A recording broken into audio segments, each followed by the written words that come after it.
landed, Mr. Ben Folds. We've landed on XFM 104.9. Ricky Gervais, Steve Merchant, and little Karl Pilkington, and his magical little manky, round, baldy head. He was described as a wacky mank in one of the papers this week. Really? Brilliant. Well, remember we were talking about it last week about he came round to my house and I popped out my Mr. Johnson, sure, to take a little look at. And his two that made daughters. The papers. That made the papers. Wow. What paper? It wasn't front page of the Times. It must have been like the Daily Star or something. Just squeeze Live 8 on the second page. Yeah, so Wacky Mank. Wacky Mank, that's Wacky great. Mank. Wacky Mank. We had an email from someone that reckons they remember you from body popping round Salford way. Yeah, Eccles Precinct, apparently. You know that, I wasn't doing it round there, though. Well, what do you mean? I was round Stretford. Arndale. And what were you doing? What sort of body popping was it? Just a bit of everything. Caterpillar. Bit of moonwalking. Did you have a little piece of lino you used to carry around? Well, mates had that. Right, you didn't borrowed theirs. Borrowed theirs. Were you any good?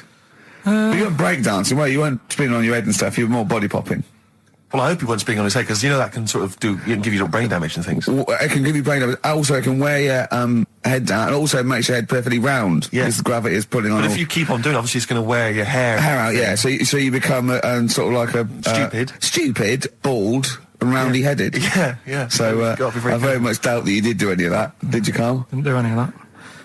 Well... So you're shooting off in a minute, aren't you? Well, yes, because we were trying to make poverty history, Karl. Yeah. People are making poverty history all over the place. They're putting on a wristband, and it seems to be working, because I haven't been poor for ages. I haven't been poor. And Alex had a stop bullying. Alex was wearing a stop bullying wristband, and as he himself said, he seems to have sorted that out. You haven't been bullied for ages? I haven't been bullied for years. So wristbands work. I saw one in a shop window the other day which said, stop child abuse. And I bought one, obviously, because... a lot of people say, does it make a difference? But it was only £1, and I'd only spent it on kiddie porn. So, I think I've made a little difference there in a small way. On a serious note, though, I like the idea that stop child abuse. If you're a paedophile and you're walking along the street in your Mac, right? You got a puppy in one hand, a bag of sweets in the other, and you see this wristband, and you go, "Oh, stop it." Oh, okay then. Yeah, I hadn't thought before. That's what you think. Okay, fair enough. Yeah. Well, I won't be doing that again. Yeah, he was hanging around in Topshop for unsavoury reasons. You saw them in there for only £1. Karl, we haven't got long, have we? We've got an hour and a half because we've got to shoot off. I've got to shoot off down to Live 8 and introduce Rem. So we got a lot to pack in. We got the Rockbusters, and then we give away. I just saw those. I'll finish the sentence in a minute. I look forward to it. I'm getting excited. Yeah. I'm getting excited. So we got so much to pack in. Yeah. I haven't got time to finish all my. So listen, right? You know the things we're giving away: the signed little Homer. The Nigel Tufnell thing and the Flanimals, right? It looks brilliant. They've done a brilliant job, the people here at XFM. So take back all you were saying about them, Karl. And also we should say as well, you've still got a chance to win that, because if you get today's Rockbusters, you go straight into the hat for the big draw, so you've still got a chance to win all those top prizes. Play a record. Bit of Monkeys. Yeah. Monkeys. Pleasant Valley Sunday. Alright, do you like that, Karl? It's alright, yeah. What's it about? Well, if you heard, it was a sort of description of, typical suburbia, isn't it? Here in status symbol land. It's a sly dig. When the monkeys get a bee in their bonnet about something, you better not... You do not want to be on the receiving end of that. Yeah. We've got a good song with a story later. Go on, what have we got? Don't want to tell you yet. All right. Now, is it as pitiful as last week's, where you somehow misheard... that Eric Clapton song. What was the Eric Clapton song? Well, Wonderful Tonight, and he was convinced it was about a bloke in a wheelchair for no reason. No evidence at all. Other than she's walking around with me. Yeah. Well, yeah, walking around with me. No. I walk into a room and everyone's head turns to look at her, which you didn't seem to Helps him to bed. Is he drunk? He's had a few. Never mind. Yeah, well, you're totally wrong. Big day, Karl, though, isn't it? Because there's lots going on, and I know Karl's it's very, very important for him that he champions Live 8. I don't know what's going on. I don't know what... I am sick of it, to be honest. Sick of what? Just sick of reading about it. Sick of this Live 8 thing. Sick of it all. Brilliant. Fed up with it. What annoys you particularly? It's not only that today, though, is it? On the way in today, right, saw a gay fella on a bike. Weird? On a bike, rushing. What time did the gay march start? What time did they have to be? Why are you looking at me? I don't know. No, but he was rushing, left it late, so he'd had a late night again. So my point's right about him. What right? was your point about, just to people who've just tuned in? Well, the fact that they go out late, so, you know, they sort of have a nice night out from about 11:30. They're riding in the jeans at like half past 10. In their jeans. They're leather trousers. But anyway, right, so... They're cutting the back out of their leather trousers about 10:30 at night. I'm on the way in, right, and I see one stressed out, rushing, right, on a racer, wearing high heels. Oh, I love you. He's 50's dad, isn't he? He's angry. He's just angry. If you're a gay fella and you're proud to be gay, but you also want to make poverty history, you don't know what to do today, do you? You're all racing all over the place. Must be murder. It seems a bit unfortunate that they've put them on the same day. Yeah. Well, you can get little leather studded wristbands that say make poverty history. Yeah. So you can join in on both You can parts. kill two birds at one stone. Yeah. But why is Live 8 stressing you out? It's for a good cause. You must have, I know we've discussed this in the past, and you don't really know what you're talking about. But I mean, maybe that's the problem. I'm just, I don't know. I mean, I could have told them ages ago that there was no way that they were going to pay it back. I knew that was going to happen. I love that. But they didn't consult you, did they? When they were handing out this money willy-nilly to people who were dying, you could have had a quiet word with them. All I'm saying is... You could have said to Harold Wilson, Harold... you're not going to get this back, mate. You are not going to get this back, mate. When I wanted a mortgage, I had to supply 3 wage slips, is what I'm saying. I was double-checked out loads of times.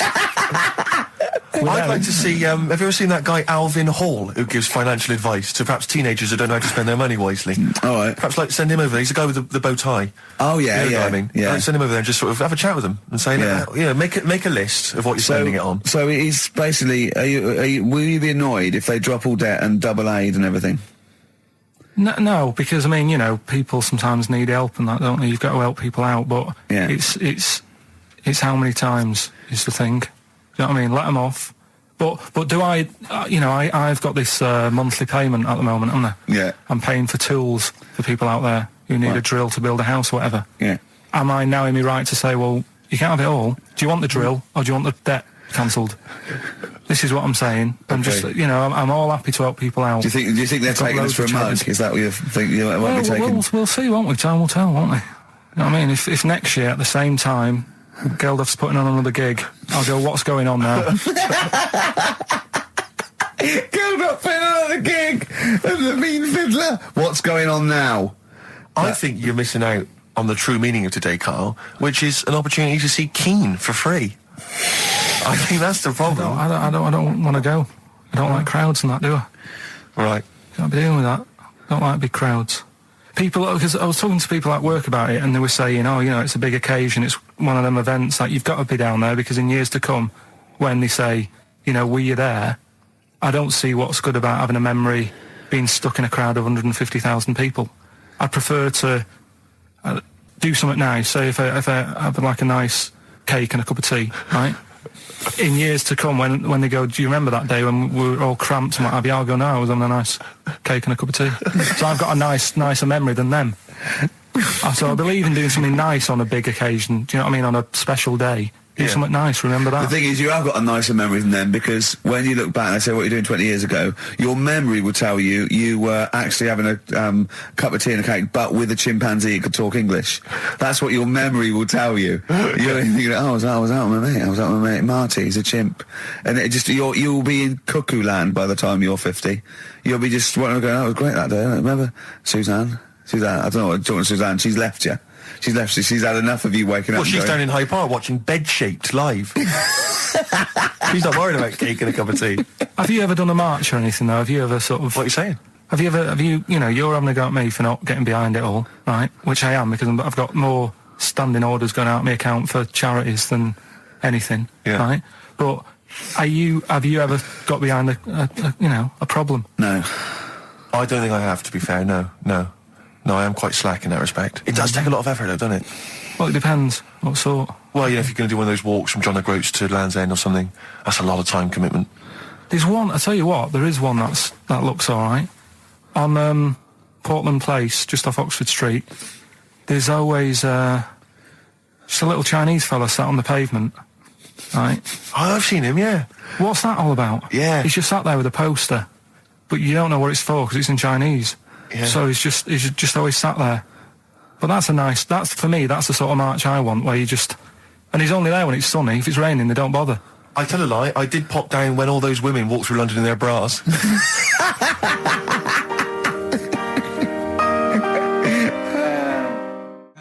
Embrace and Gravity on XFM 104.9. We've had a couple of texts. People obviously can text in 83XFM. That's the text number for the big quiz that's coming up shortly. Rockbusters, still your opportunity to win some of those cracking prizes.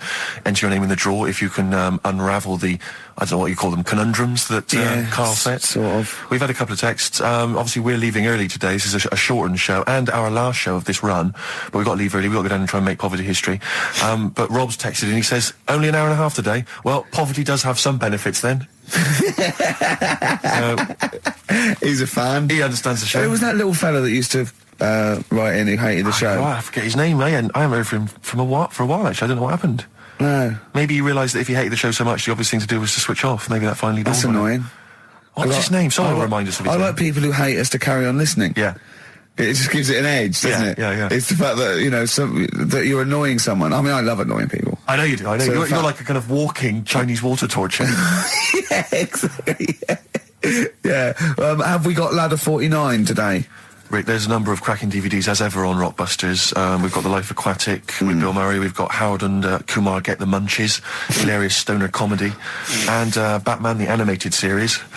And Ladder 49, there it is. Phew, Phoenix, yes. John Travolta. If you've ever seen Ladder 49, and you can give us a quick text review on 83XFM, I'd be interested to know if it's Why actually are we worth giving watching. away one a week for the last 6 weeks? Yeah. Well, we better do them then. Let's do Rockbusters for the last time. You can win those amazing prizes. All right. As always, just a little cryptic clue, some initials of a band or an artist. Work it out, email in or text in. That's it, isn't it? Mm-hmm. Right, the first one. Richard's kid Yeah. cuts hair for a living. Right? Richard's kid cuts hair for a living. Right? Initials ED. Right? BD. Richard's kid cuts hair for a living. Second one. I have a problem saying the French word for well. Right? I think that's the right word anyway. Wow. I have a problem saying the French word for well. So what's that? That initial there is K. Right, band or artist. And then the third one, you take 8 kebabs, 2 kebabs, 57 kebabs, times it by 27 kebabs. Right? The fella is struggling to work it out. What's that? What's going on there? Right? It's a good question. DS is the answer there. 8 kebabs, 2 kebabs. I've got it. 57 kebabs, times it by 27 or what have you. Fella's struggling working it out. What is I've it? got that one. DS. So just email in, ricky.gervais@xfm.co.uk or on the text 83936. Yeah. Yeah, and you can win Ladder 49 and those other DVDs. Plus, you go into the draw, which we'll do before we leave, and you can win the signed by Matt Groening, personally drawn Homer Simpson. We've got the Spinal Tap poster signed by Christopher Guest, and also the original artwork of us as Flanimals. But they've all been framed. They've done a brilliant job. It really is a nice prize. I mean, almost too good to give away. A little bit annoying. Is it too late to take that back? Well, I was thinking we could sneak in a copy. Yeah. Just a very bad photocopy, so it goes grey and Yeah. No, they're all originals. So get texting. All right. XFM. REM, Night Swimming, beautiful song, brilliant band. I've got to introduce them, and I'm actually nervous. Yeah. I never get nervous. You never get nervous, do you? I never get nervous, and I get a little adrenaline rush. It just takes, 80% of the world's population to be watching you, and then you get a little bit jittery. And I don't know what to wear. No, this is interesting, actually. I don't know. No. For a moment there, I was thinking maybe Ricky's got to pop home first before he goes down to bring on the band. But if you are watching it, or if you're there, obviously not there, if you were there you wouldn't be listening to this, but if you're watching it on TV, do check Ricky out, because how do you describe that particular look? Ricky's wearing sweatpants. I assume they're sweatpants. They're not pyjama bottoms, are they? They're sweatpants. They're sort of... And yeah. you've got just a white t-shirt, cheap plain white t-shirt. Yeah. And basically Ricky is wearing It's like he's made so little effort. The only way he could have made less effort was if he wasn't wearing any clothes. If he was just wearing his underpants that he slept in. But he's actually bothered to put on a t-shirt and a pair of sweatpants and some trainers. Yeah, well...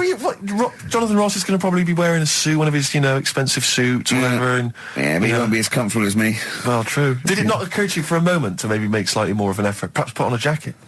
A jacket looks silly with tracksuit bottoms. Well, again, you could have changed the tracksuit bottoms. I mean, they're a mainstay of the outfit, are they? It's like they're not changing for anything. Yeah, I've got very little things that I haven't got a drawstring or elasticated waistband. No, sure. I don't want to be bothering with buttons and zips and hooks. There's going to come a point, isn't there, where you're just going to wear, I don't know, smocks.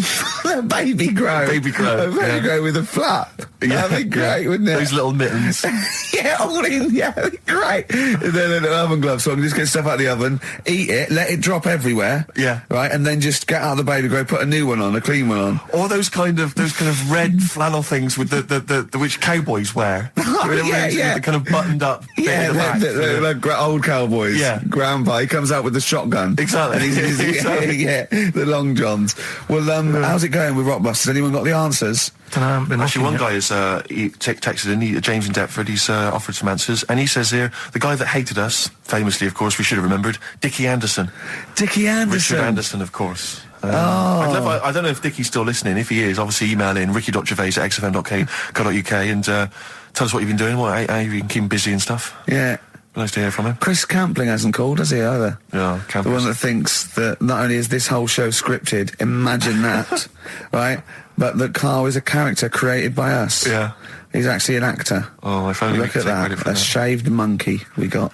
I'll tell you, you're going to go along later to the Live 8 gig and you're probably going to see some bands that are going to make an effort to entertain you, but if you want entertainment, Rick, you know it. There's only one person to book. Go on. Me. If you you're perhaps going to do because I'm obviously a top DJ on the radio, but where I really come into my own is DJing in any kind of club environment. Well, you told me you were DJing. I didn't go to it. DJing at a party, and you said the place was rocking. The place was roaring, and I loved it. Karl just said he was there, and they weren't. Well, that's nonsense, Karl, because you know very well that when I'd put on a tune, they'd cheer. Yeah, but it was late on in the night. They would have done that whatever you put on. That's nonsense. No, they were happy and everything. I'm not saying they weren't having a good time. It was your party. It was all right, but they weren't going mental like you're sort of making up. They were definitely going mental. When I put on the Proclaimers, they could not believe their luck. They would have walked 1,000 miles. Was it good though? Were they really? What were they doing? They were dancing, were they? Dancing and that, but they weren't sort of cheering, going, more and all that at the end. What's all right? Take On Me came on, the big cheer went up. Oh, I don't know to believe. I've been there, done it, Steve. I've been the DJ as well. It might be jealousy. It might be like professional jealousy there. Yeah. I think it's because my fortunes are on the up and these are on the down. We all know famously that he had Pilkington making music, his DJ outfit. Didn't happen. I did enough. I just wanted to do enough to pay for the equipment, and I did. And that was that. But I don't like crowds, do I? But you're safe, aren't you? You're behind the little thing with the flashing lights. But there's still a lot of people and that. Forced fun. Don't like that. Forced fun? It's not forced fun. They haven't got to dance if they don't want to dance. Yeah. Don't like it. What do you mean your fortunes are on the up anyway, DJing? Well, I'll tell you, I was hired. Well, I say hired. I did it as a favour to a friend, his wedding the other week. And I got there, I was thinking, because everyone had their little role to play, and then people were doing a good job. I love you taking it seriously. And I spent ages putting together some CDs, special selection CDs. I love that! Because what I did was I burned them on iTunes. Did you turn up with your own headphones round your neck? Own headphones, wearing a suit, but headphones. Metal case. Didn't need it, just had them all in one small box. Brilliant. Boom. I thought this is good stuff. I got some classics here. Give me an example. Give me an example of that, like the first hour, the warm-up hour. Rick, I'm coming straight in with Frankie Valli, Oh What a Night. Brilliant track. I mean, when those beats start at the beginning, who's not getting on the dance floor? Wait a minute, what's this following up? Go on. It's the Jacksons. What, I Want You Back? I Want You Back. Brilliant. It sounds good at the moment, Karl. Yeah.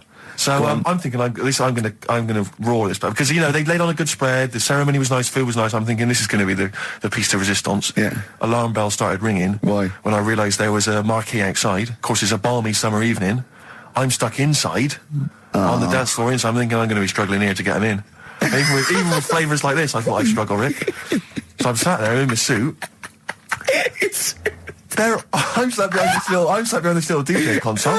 I've got all the big numbers. There's one or two people making some token effort, but frankly, most people are outside everywhere. no. I was livid. Of course, they couldn't hear it out there. So I was playing to an empty room, really, and I was furious. I was absolutely furious. Because, I mean, what is, they're wasting my time. They're wasting now. I could have just stuck the CD on and They're gone out. wasting Frankie Valli's. Frankie Valli's They're time. wasting the Jackson 5's They're time. wasting, Delight's time. Yeah, yeah. And so I'm sat there, and there's a couple of people making a cursory effort. Mainly when they come to get a drink from the bar, they might have a little quick, couple of twos. You shout, we don't want your Not lot. interested. All of you or no All one. of you or no one at all. And then there's a microphone set up because people have been doing speeches. This little girl gets on the mic, right? It's being funneled through the speaker system. So every time I put my headphones on, Miss Dynamite, was it? It wasn't sadly Miss Dynamite, although she decided to have a little go at MCing. She was screeching her little head How off. old is she? Oh, I don't know, 8 or 9. At their most annoying. when children are at their most annoying, because they got a bit of confidence there. They're a bit cocky. They're not shy anymore. They're a bit arrogant. Yeah. She's screeching her head off, so I'm playing, and she doesn't know it. Your face! I'm playing into the groove. No one's getting into the groove because she's going mental. She's just going, what's this? What's this? I don't know what this is. Play something I know. I'm thinking I haven't got any bloody DJ Otsu or Crazy Frog. I'm not going to play what you... So she's just screeching along, ruining it for everyone. And I say everyone, there was no one there. So she was ruining it for me. I bet you were really I angry. was furious. But of course as well, every time she screeched, it went through my headphones. So, of course, and then her dad comes along, right? And I'm thinking, all right, he's seen what's just happening. imagine you in your suit, sweating, getting annoyed at someone ruining your set that no one's listening to. I think, her dad's coming over. He's going to put pay to this. He's realised that, she's causing a disturbance. He comes over there, joins in.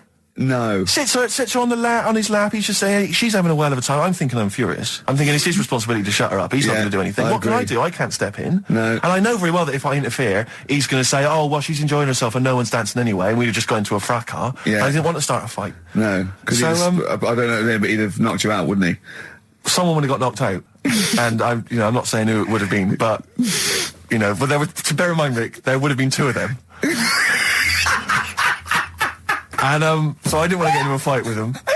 And anyway, so I'm playing. Anyway, so my friend came along. He realised what was happening, and I didn't have the guts to unplug the microphone because he'd have known. You see. Yeah. So I got my friend to do it when she had her back to me.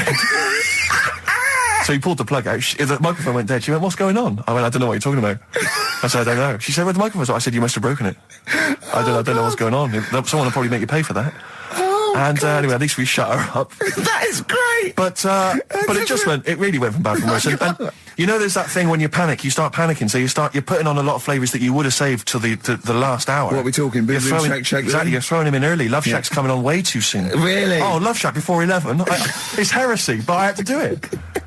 But anyway, in the end, I made the bride go and get some people in. I said, look, it's your special night, all right, and they're going to enjoy this. I'll be honest, love, this is a washout, and it's up to you Exactly. to turn this wedding around, or I'm walking. I'm walking, and I tell you, they're going to have a sour memory of this evening, unless you bring some people in. Get everyone in dancing. So she got him in at the end. And, brilliant. And I'll tell you this, Karl. I mean, I don't know what you say, but they were loving it. They were absolutely loving it. A bloke came over and said, "Have you got Amarillo?" I said, "No," but I put on something even better, Delilah.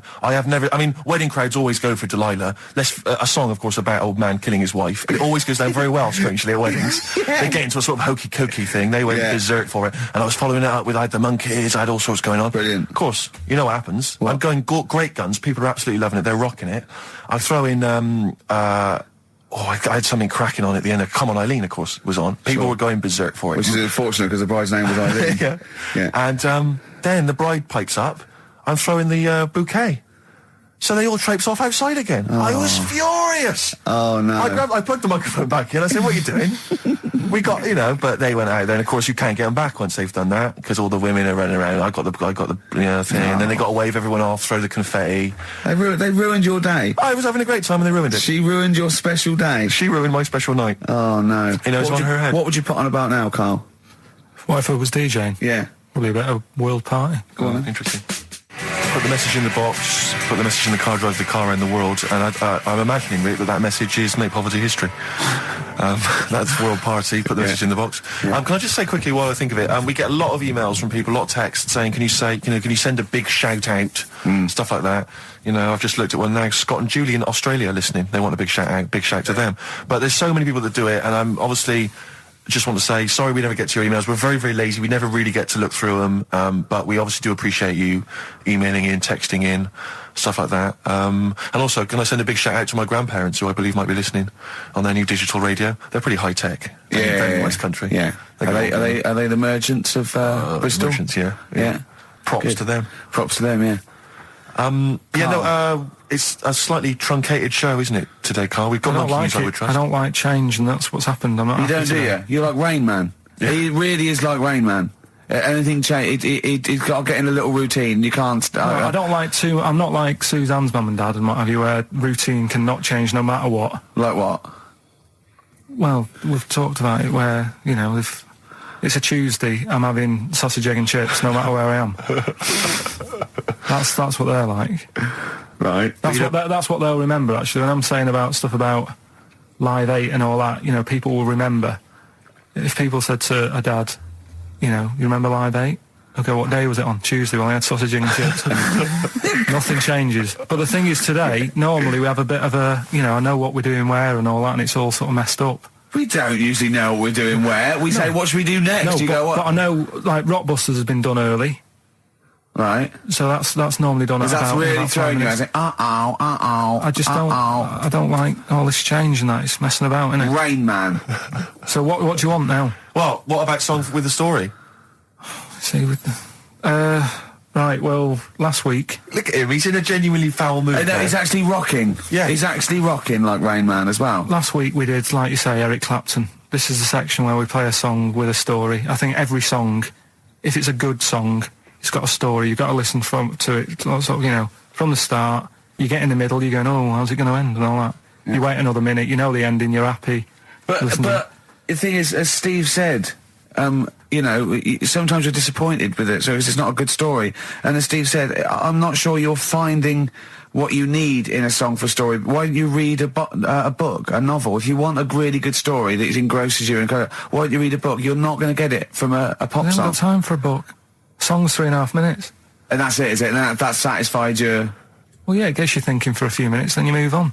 Then you stop thinking. 2 minutes 50, this one, right? It's brilliant. Go on, then. It's about, last week we talked about the little crippled fella, right? This one... as I say, I don't think we say cripple anymore, but go on. All right, this one, someone emailed in saying, if you want a song about that, this is a song you ought to listen to, right? Right. It's about this fella who, basically something happened. I think he's in a wheelchair, right, for some reason.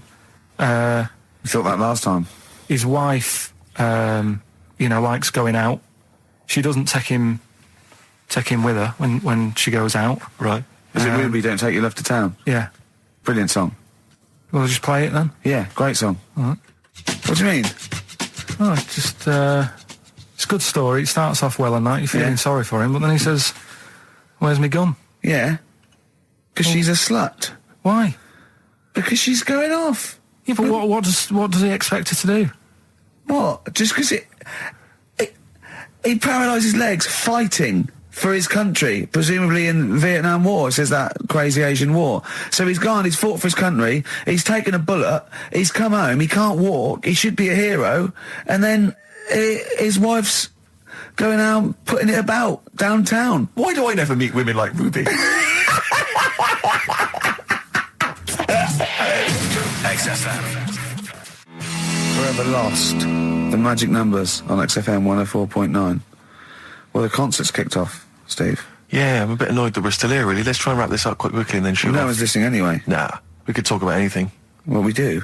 Yeah, true. It makes no difference to We us, could do a lot more swearing than we normally do. We could do even more. I was talking to Karl the other night, because I've been rewatching for some reason that film Witness with Harrison Ford, where he's a policeman that has to protect a little boy who's part of an Amish community. Amish? Yeah. And I tried to explain to Karl... You look plain, John Book. Exactly. And I was obviously trying to explain the Amish to Karl. He'd never heard of them. Completely stony-faced. Amazing. Now, for those... Okay, you explained it to him, have you? Okay, then. Yeah. Now, I don't know what you said, but I'm assuming you got it right? Karl, now tell me back now, what are the Amish? They're just people who sort of live like in the olden times. So to them, they're sort of in about 1842 or something, so they're getting old papers and that. They haven't caught up to. No. They haven't they don't have telly. They don't deny that the 20th century has happened. They just don't want to be part of it. They look up and they see planes and they know what they are, and they go into the town and they see it in the window of Dixon's, a telly. They just don't want to be part of it. No, they're still living. They are still living like it's that's what I mean. Yeah, but they know about everything else. They just don't want to be part of it because they think that the revolution was a bad thing. They think that society became more and more depraved, and they wanted to go away from it, and they want to go back to old values, and they think they don't need TV and jets in that way of life. They can survive in the old way because the old way was better. Missing out on Live 8.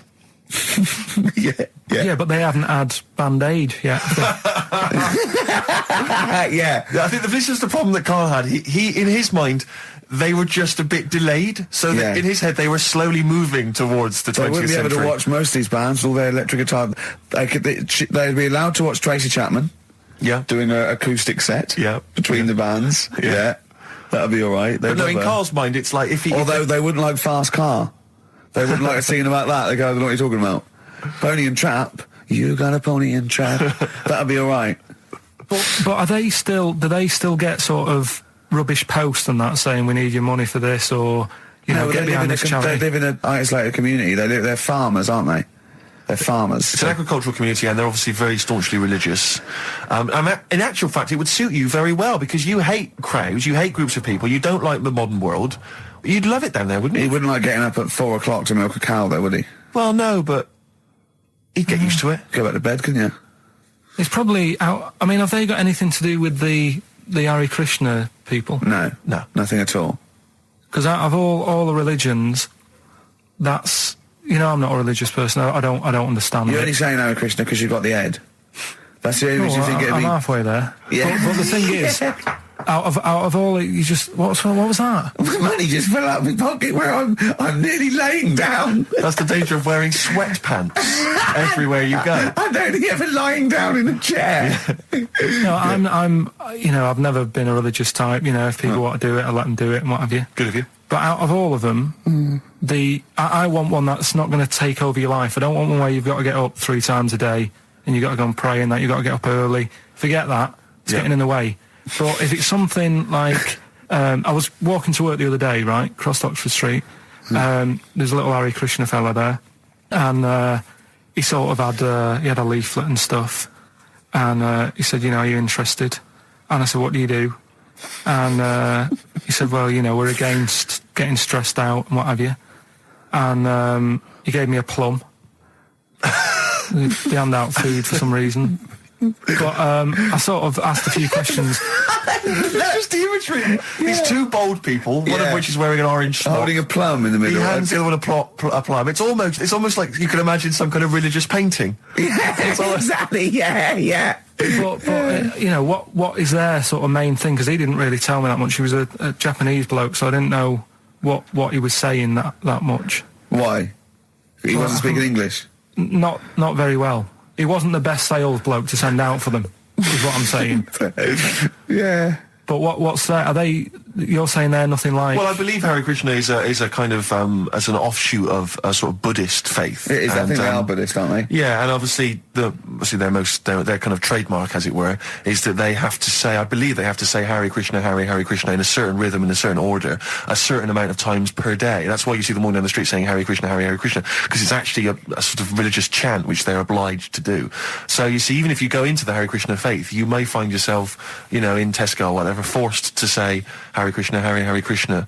Perhaps out loud, not just thinking it. Yeah, no, out loud. You can put it on an iPod and you can put that on an iPod. No, it doesn't count. No, I think you have to actually say it. So I guess that kind of eats into your social life a little bit. And there's the wearing orange as well. Particularly frustrating, I imagine, if you're in a cinema or a library. A little bit awkward there, midway through. Or Star you Wars, live next door to a bloke called Hare Krishna, who constantly thinks you're calling him. Yeah, that probably. Yeah, so that's in this. I mean, I don't think we've quite done the Hare Krishna faith its full service there, but so interesting to you. I mean, you got handed a plum. You've been treated well by them. Yeah, well, but he couldn't tell. I just wanted to know how much time it would take up. What are the benefits? You know, what can you do? What can't Well, I you think do? the benefits are they probably don't get stressed out. They've probably got that sort of that zen, that chi-ness about them, where they try and interact and Quite meditative. yeah. Yeah. I've got some nice trainers as well, don't they, with their orange. What are you looking for then in a faith, Karl? You say what are the benefits?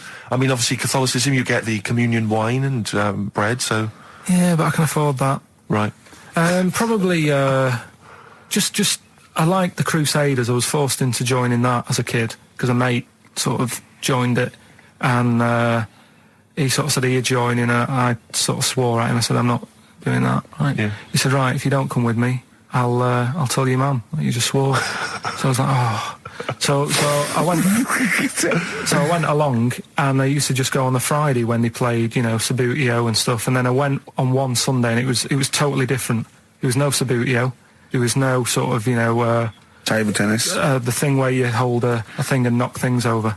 Skittles. There was all that on a Friday. Went on the Sunday, it was rubbish. He said, right, sit down in this room. They gave me a Bible. Thought, this looks too heavy, this is too big, I'm not interested in this book. And I never went again. I used to hide on a Sunday when they came round. And that's been the only sort of... I suddenly, why did it suddenly turn out to have to hide on a Sunday when they're coming round? Because they wouldn't leave. They wouldn't leave. Who was the it? Were they house. adults? It was sort of a... Well, he seemed like an adult to me at the time, but he was probably about 27. Well, that is an adult. Yeah, but do you know what I mean? He seemed a lot older when I was a kid. Yeah. And he came knocking and that, and he used to say to me, Mum, I'll just tell him I'm ill or something. And he used to hang around to see if I'd eventually come out to play and that.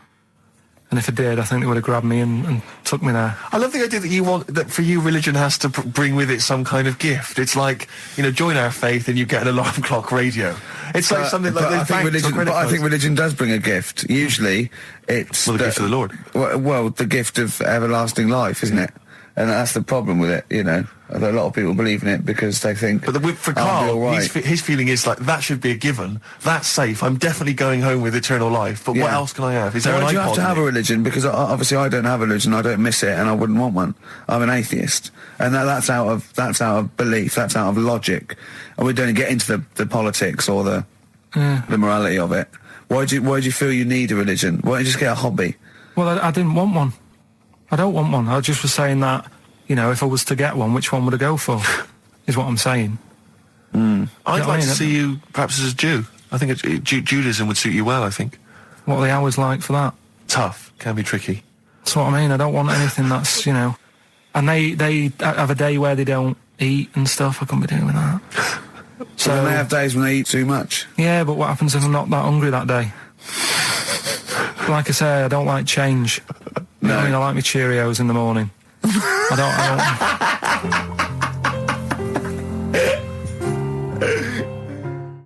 I still have that other girl in my head by Elvis Costello and Burt Bacharach on this final XFM show. Ricky Gervais, Steve Merchant, Karl Pilkington. Well, we nearly got to wrap it up. I think we've got to do the Rockbusters winner and give someone those lovely prizes. Monkey News, then we're out of here. We'll maybe come back, maybe do some Christmas specials. I don't want to make any promises.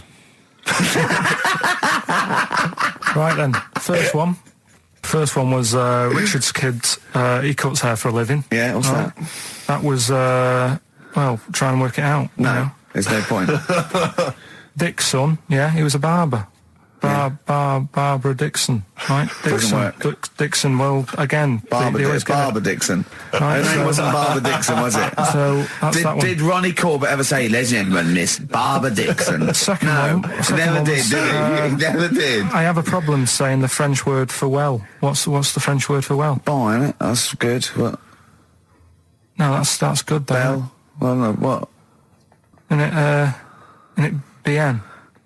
Yeah. Yeah, all right. I have a problem saying it, so I can't say it. I can't say bien. I can't say bien. Can't say Kasabian, right? So they managed to work that one out. That's say, one of your worst. Can't say bien. Can't say bien. Can't say bien. It's not. No. And the last one. Work. That's terrible. 8 kebabs, 2 kebabs, plus 57 kebabs times 27 kebabs. This fella is struggling working it out. What's the answer there? DS, right? A Donna sum. Right, so he's struggling working it out. He's So Donna Summer, right? So they got that right as well. So What was the answer? Donna Summer. Donna Summer. Yeah, Donna Summer. So just pick We went out on a high then. Steve, just pick one. We went out on a high. That was shocking. What about, let's have a look, there's... Well, there's the first one to get all three. Steve, what's the first one with all three? Well, there's so many here. Yeah, but this is the first one that came through in time-wise. probably that one. No, I don't like Rob because he's been slagging us off. In fact, no, let's give it to Rob. If he's the first, No, to be honest with you, Rob's been slagging us off, but at least he knows. I mean, at least he's got some taste. Yeah. You know? Yeah, well, what if he was the first, then Rob's the winner? Well, give Rob, he gets a Ladder 49 and a bunch of other DVDs. But that means he goes straight into the hat. Putting him in there now. I'm just going to write his name now. I'm going to throw that straight in the hat. I can imagine that no one, even the people who've entered, are that excited. Not because the prizes aren't great, but I'm worried that they don't appreciate it, Rick.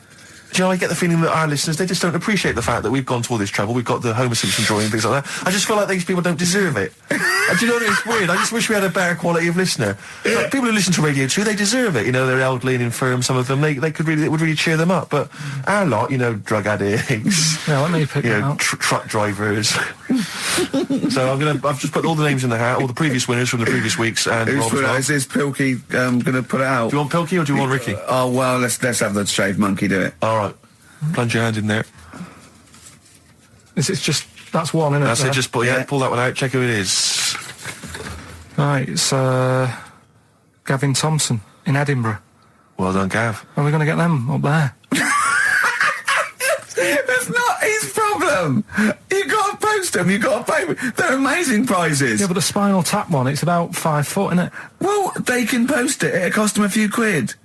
It's a radio station. I think he should have to come and collect it. No, just because then it'll at least it'll prove that Where's he's he interested. from? Edinburgh. Give it to Bob Geldof. I'll give it to Bob Geldof. He's walking up there. So He can talk it. XFM. Chewing breaks. Fishing for a dream. That's what we're fishing for, isn't it? We're fishing for a dream today. What's that mean? Poverty. I don't know what I was talking about. It doesn't matter what you're saying, Rick. No one's listening. No one's listening. Well, we've got to finish anyway. Think about the fact that think how small our percentage of listeners is anyway. Anyway, and then you two are on stage at the moment. This is like broadcasting during Christmas dinner. This is the same. It's just on the pointless. hospital radio. Yeah. Yeah, exactly. Where everyone's got an iPod for Christmas. Yeah. On the ward. yeah. Well, we've just got. We're going to go through now till 5:30, and I've got to rush off, I'm afraid, to Live 8. Don't apologise, mate. When people see the glam that you're bringing to that event, they don't even care about the people introducing it. Comedians going, ladies and gentlemen, just get on with it. No, I agree. No, I've got a good joint here. Two blokes will get on with it. Bring on Madonna. But we're going to give it to them, Karl. We're going to go through to the end. We've done everything we have to do. Monkey news, the final monkey news of the year, possibly. It's been a joy. I'd just like to say, on behalf of myself, Steve Merchant, and this little bald mank. It's been a pleasure. Yeah, speak for yourself. Yeah. But we should just point out as well, if you miss Rockbusters while we're away. Yeah, right. You can log on to xfm.co.uk/Rockbusters, where you can actually see Karl himself introducing you to an interactive game of Rockbusters. Looks very much like Blockbusters. It does, surprisingly. But yeah, you can join into that. And there's also, talking of monkey news, there's a link on the website. I'm trying to think where you go. I think if you go on my little biography bit, someone's done some animation to some old monkey news. Oh, it's brilliant. Great. All right. Yeah. So if you're having withdrawal symptoms of monkey news, then you can find some classic And it's monkey animated. news on It's classic monkey I news. feel drained today. there. Do you? Go on. This is the strangest radio show in the world. Yeah. Isn't it? Yeah. Because when we can do that, we can talk about this and go, I feel drained today. Just like he's not, like no one's listening. Because that's the sort of thing you say socially and no one listens. Like just when you're watching up, I feel drained today. It's rhetorical. Yeah. You're not expecting anyone, not even your loved ones, to go, oh really? They just go, that. But to do it live on air, Yeah. no one's listening. What I mean is just give us a jingle. But the Exactly. But the truth is, the contempt we have for our poor listeners but is the truth is, unbelievable. the listeners aren't listening, and we don't want to be here. So this really is one of the most pointless things ever. No, would have been quite happy to do a full show. But you know what? The flow of it's just. I would love to listen to this back in 10 years. on. This actual show. Let's keep this forever. Let's keep this show forever. The show, we went early. We were bored. It was the day we're trying to save Africa, but we're a little bit annoyed that no one's listening. Yeah, right. Right. Once and for all, the final monkey news of the year. Oh, go on. What were you going to say? No, I was just going to say, if you're not into the Live 8 and you're gay, you're not listening because you're on a walk. Right. Okay. Right. Oh, chimpanzee, that monkey news. Right. There's this card game going on, right? in the a big hotel in Vegas, Right. The Luxor Hotel in Vegas. Yeah. There's a major card game. All the big players and that Sure. were involved. Right, they're all invited. Anyway, so they all meet up in this dark room at the back of the. Oh, there we go, dark room. At the back They didn't work. They didn't see the little 4-foot hairy fella. So it was brilliant at poker. Like I say, it's a big game, and that everyone's been waiting for it. So it's played in the back room, not in the main entrance bit, right? So anyway, like I say, it's dark in there and what have you, and the players went in. There was already someone sat in there, right? Right. But they Short bloke? couldn't quite see Was he him. a short hairy bloke with slightly longer arms than legs? Couldn't see him. Where because are his arms slightly longer than his legs, couldn't see strangely him with it enough? being dark. Was he and what have holding his hand of cards with his feet? you. Anyway. So the cards were dealt, right? Cards were dealt. Game's going on. His cards with his feet. Game went on for hours, right? No one's listening. The terrible thing is that not even we're listening to Karl now. I know. Literally no one is listening to Karl. insulting. There was a lot of smoking going on. It's going on. A lot of eating and nuts going on. That was a bit weird because they don't normally get through as many, but for this night. So, come on, let's just play Bruce. Goodbye, everybody. See you maybe at Christmas time. Goodbye.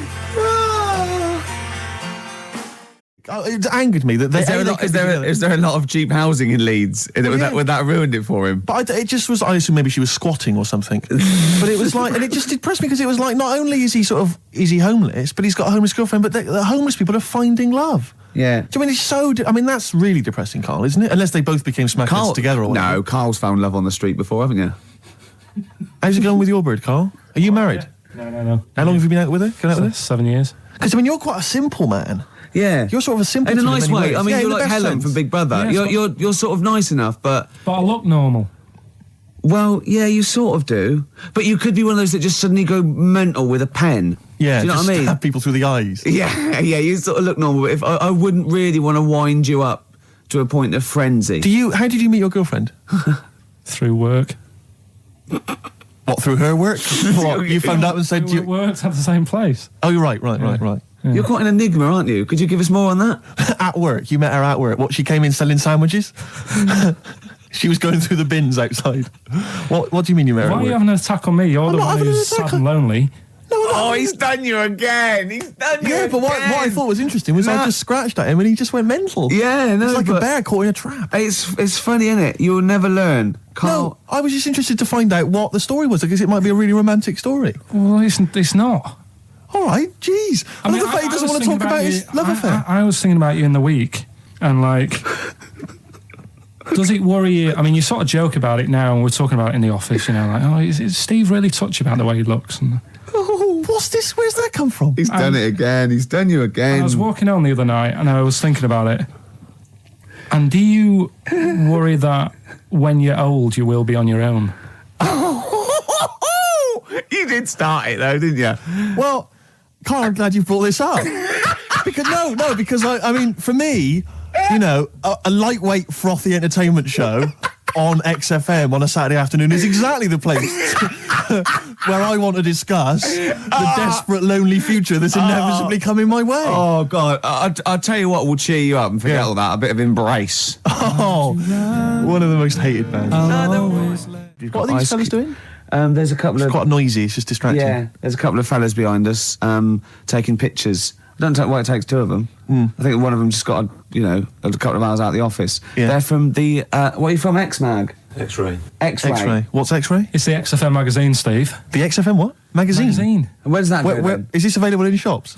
Is it just a giveaway thing? It's kind of giveaway, bit of information on bands. Right. Gigs are coming up. How is it available? Who gets it?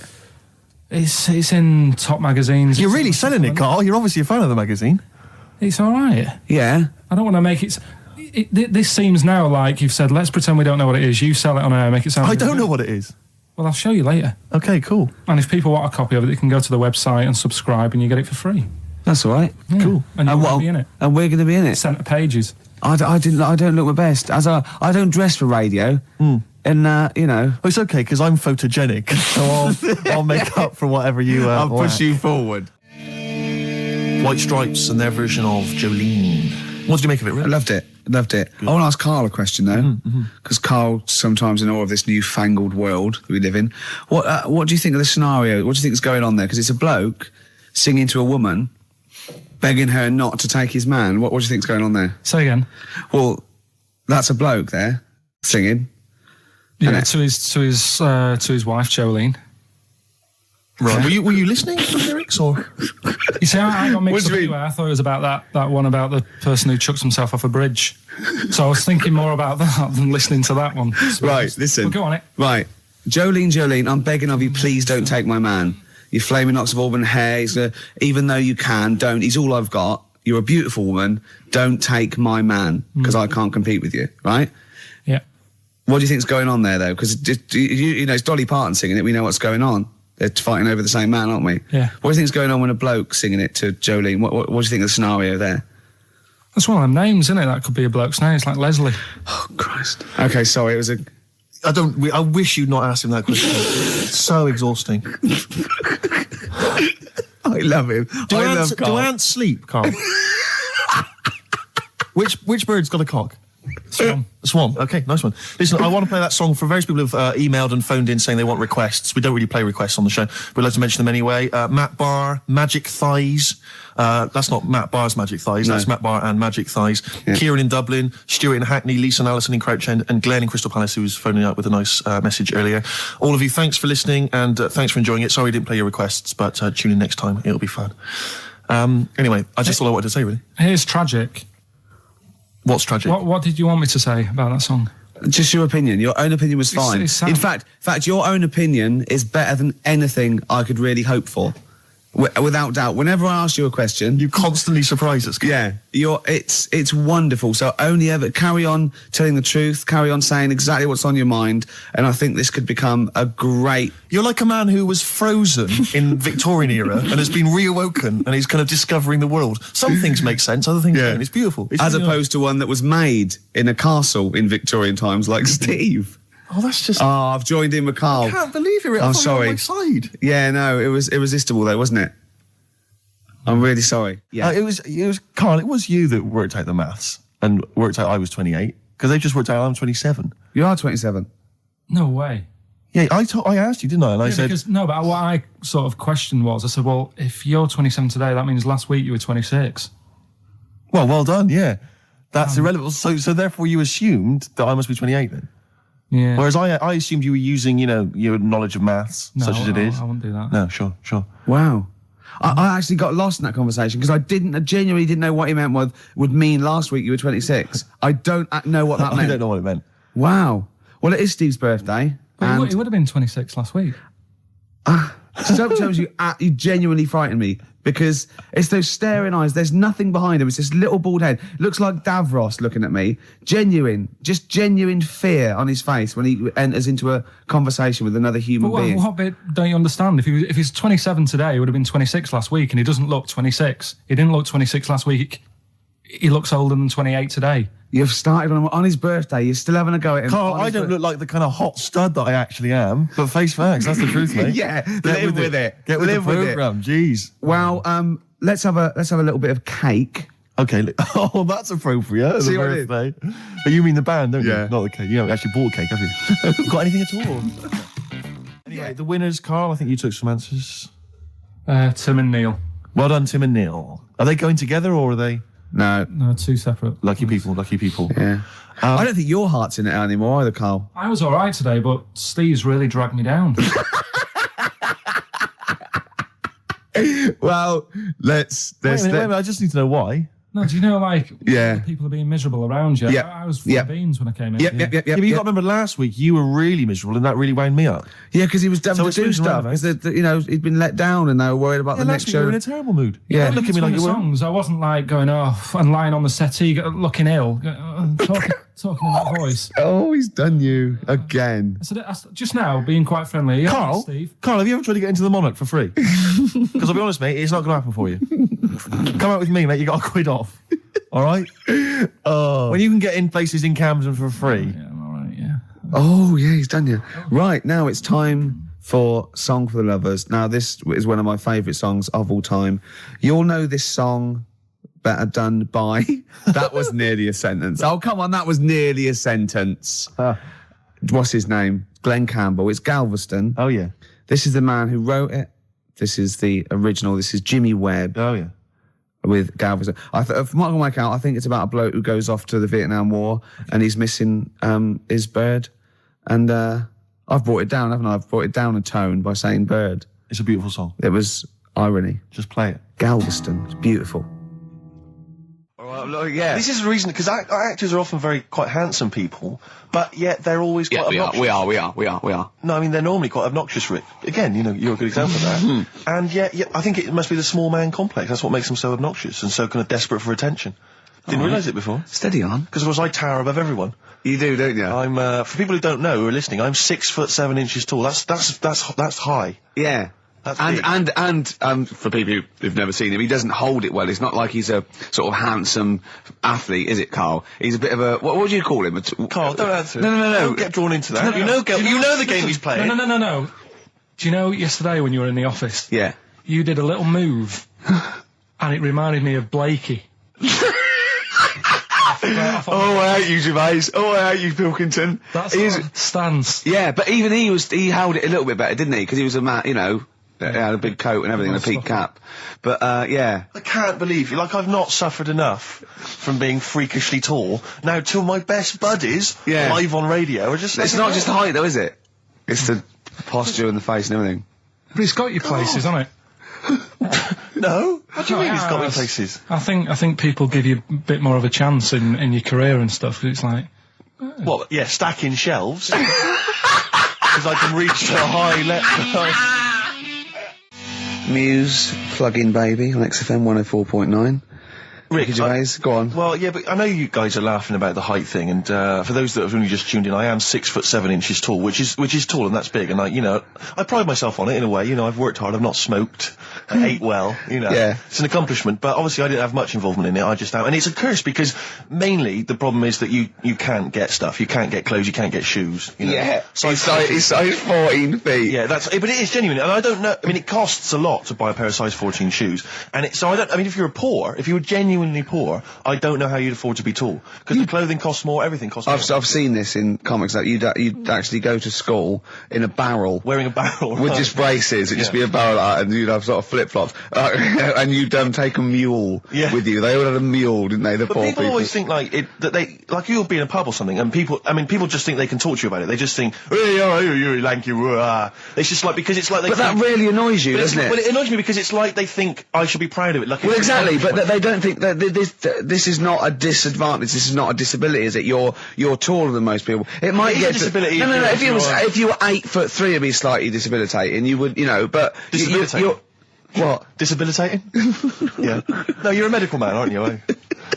But no, the point is, it's a disabilitating because when you go on public transport, like if you're on a coach, the only place I can sit on a coach is that seat on the driver's lap, either on the driver's lap or that seat at the very end. Yeah, you know which sits into the aisle. Yeah, that's the only place I can. Well, sit. You stand up, some sort of kids at the back waving at drivers. You could drive it from the back. Here he comes. Watch it. Were you a tall baby? Oh, Mr. and Mrs. Merchant, you've given birth to a basketball player. Look at his dribble already. Were you a tall baby? Babies aren't tall. At what point did you suddenly, Jesus, nothing fits me? Well, it didn't happen overnight, Karl. Let's do a little graph. How tall were you at 5? Oh, I don't know. 3 foot. 3 foot. How tall were you at 12? 6 foot. 6. Were you really? I don't know, do I? How do I remember? I don't remember this. Well, when did teachers start calling you freak boy and Really, lanky? they didn't. It wasn't Didn't they? so much. It was no. You went to a funny school. I went bowling with him once. So I'd never been bowling before, and he'd been once before. And he went, "Let's go to this bowl." We went to a bowling alley, right? And you have to wear these special shoes. Now they're sort of like pointed things anyway, and they're multicoloured, sort of red and green. They look pretty weird. And the woman said to me, "Oh, what size?" I said, "Oh, 8. She went, "Yeah." "So what size are you?" 14. She went, 14. He went, "You probably haven't got them." She goes, "Yeah, I think we have got one pair." And she put them on the table, and it was like Krusty the Clown. And I just started laughing. They looked so long, and he had to run round this bowling alley in these freaky clown But shoes. they don't look freaky clown like when I'm wearing them, because the rest of me's in proportion to it. It looked like a little wall bracket. One of the worst things that happened to me was when I was like, I don't know, when I was about 16 or something. We went to it's a fire. There's a fire alarm going off. There's a fire alarm going off. And the fire light's going off. Yeah. Should we not just maybe play a record and go and check that out? Wrap it up if you want. No, not wrap it up. Play a record. I'm going to go. No, See you later. it's gone off, Rick. It's gone off. Oh, what? They might have burned down. Yeah, I think we'd know about it. The flames licking around our ankles would be a clue. God. I'm going to go and investigate. You shouldn't ignore a fire alarm, should you? Blimey. We're entertaining the nation. Oh, look at him. He's scared of fire. What do you mean?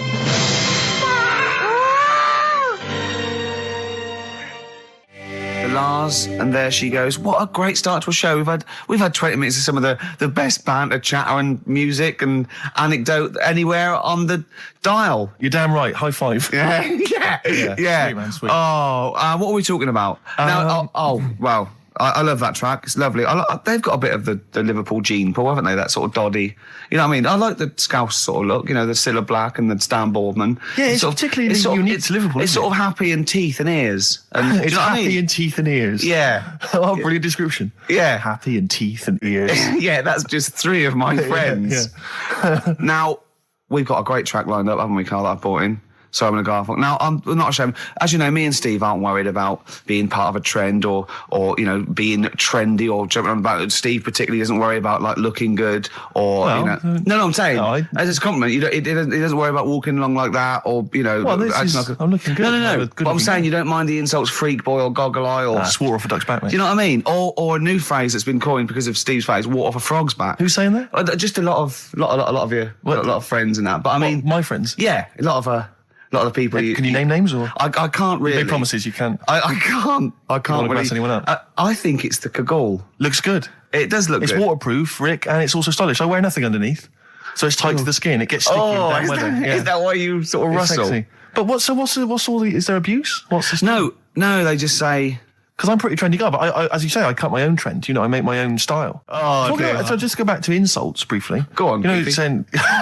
Oh, no, see, that's... Goofy, that's not fair. No, because that's what he said, it's in my head. What do you mean he said that? When did he say that? No, I mean... When did you call me goofy? No, he didn't. He said about what's in my head. Hey, no, when it's... come on. Come off it. Don't Who's start calling me goofy? No. I'm not even goofy. Goggle-eyed's fair enough. Yeah, but you can sort your look lanky. out. I can't. What do you mean how can I sort my look out? I'm not even goofy. That's not fair. You've got the proper features. What? Just needs sorting out a bit.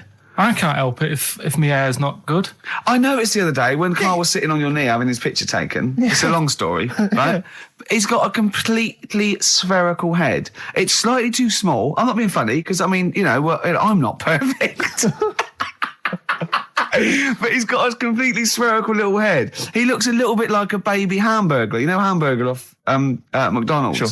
He looks like a little baby Hamburglar. And it's sort of quite put upon. Suzanne thinks I look like that thing in that Dulux advert. Do you know when the woman pulls the head off that? That little plasticine morph type. And then they make a new head for it. And it's like a little head. Really? And that's your girlfriend saying it. I know. Anyway, listen, let's get back to business here. This is a great track. It's America by Simon and Garfunkel. This is where I started saying we don't care about being trendy and all that. That was it. Because I just want to mention to people that they should be very excited because it's going to be Karl's special night tomorrow. You excited, Karl? Oh, yeah. Oh, this is, me and Steve, because we were nominated, we get a guest. For the BAFTA Awards. And it doesn't say guest, it actually says, partner. So I'm taking my partner. And Steve's taking Karl. Yeah. But what Karl doesn't realise is you will have to pretend you're his partner, otherwise you wouldn't be able to. We'll have to hold hands when we go to the red carpet. Is this really your partner? It's not just a guest. That's how it is. And either we go in like that or we can't get in. You just have to be with him when you go up there. I mean, you have to, does he have to... We should hold hands, but I think what we should do is just to make sure that there's nothing at all that like it's going to go wrong. We should just do a little kiss, just like, or be seen sort of like cheek to cheek, just to show them that you're not. He's like not Elton John and David he's not just getting his mates in for a free meal. You are actually partners. No, I'm not up for that. Why not? Well, because we know we're not actually gay. No, but so it's not a problem. You've come out of it looking quite good because you've got a good-looking fella. But I'm meant to look like, I mean, I'm not gay, but if I was, I don't think I'd go for your thing. Oh, he's done you, Steve. It's turned on you again. I cannot believe we were trying to get him. Wait a minute. I have got the cream of London's totty phoning me up, trying to get an invite to the BAFTAs, right? We have very graciously asked you if you would like to come along. Well, that worries me even more, that you've got women calling you up. Carl, I can't choose between them.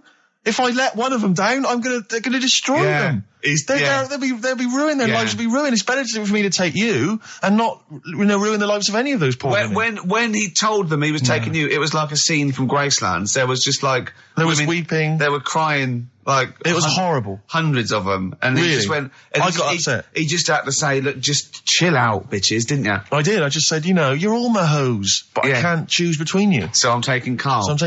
He could get you a discount frocks. No, I had a letter from the people that there's an organisation. No, listen, Karl. There's an organisation that sponsors the BAFTA Awards in terms of clothes and fashion. They've sent me a letter. They said your partner. They've not specified the sex. They've said your partner can come along and choose an outfit. Now, I suspect, by the look of it, it is a woman's outfitters. I'm thinking we could get you a lovely trouser suit. Well, it may look feminine, right? But I think people will be fooled. It'd just be a little bit roomy in the hip and probably narrow on the shoulders, but you're a bit skinny. Why didn't you take it? Because it's a lot of an insult. And maybe just some pearls as well. Be lovely. Wouldn't you? I haven't got anything sorted to wear yet. See, you're slagging me off. You're likely to end up going in a tracksuit. I'm going out today. I've never bought a suit since I was like 11, right? I went to my brother's wedding. That's the last time I wore a suit. No, but it's like how when I went to the BAFTAs with you and I wasn't really enjoying it. You were I can't. He's what? No, you didn't are tell such us an this. ungrateful. There are so many people. You're like a little charity case. You're like. Oh, I had chicks queuing up around the block. You'd usually have to. Someone like you would have to write to Jim or Fix It or Esther Ranson to get them to meet us sort of people. And now it's on your doorstep. I'm amazed that you didn't enjoy it. Why didn't you enjoy it? You got to walk down the red carpet. You went in. There was George Best, one of your footballing heroes, was there. A load of other big names. You sat there, prime position. You came backstage with a load of other big names. Hey, you had a lovely bit of grub. You were filming this thing for the DVD we were making. That's you, a cameraman on our DVD. And yet you think, now you look grumpy because you had a couple of pints and I can't believe it. So tell us why you didn't enjoy it, because the ceremony, what didn't you enjoy about that? It was interminable, wasn't it? Far too long. Wasn't it awful? 3 boring. hours. I'm sorry. I thought you were going to say something. Really? Sorry. 3 hours. Yeah. I mean, I suppose for you two, at least, you were going to get something. Sure. Yeah. But with me, it's like, I mean, I've never graduated or anything, so... Have you not? I'm trying to think of sort of a situation. Basically, I sat there for 3 hours knowing that I'm not going to get anything out of the night. Yeah. Right? Now... Sorry, when we invited you and you said yes, did you think you were up for an award? No. I thought we were going to be sat round tables having a nice bit of food whilst people are going up there winning awards. Yeah. But 3 hours of the same thing over and over again. I mean, if a film's 3 hours in the cinema, you go, well, it's long, but, I wonder how it's going to end. Yeah. But this was just like the same thing over and over again. Some guy going up, thanks a lot, cheers for the bit of brass. And then going down, sitting down, the same thing over and over again. Honestly, right, I'd say it was one of the worst things I've ever had to do.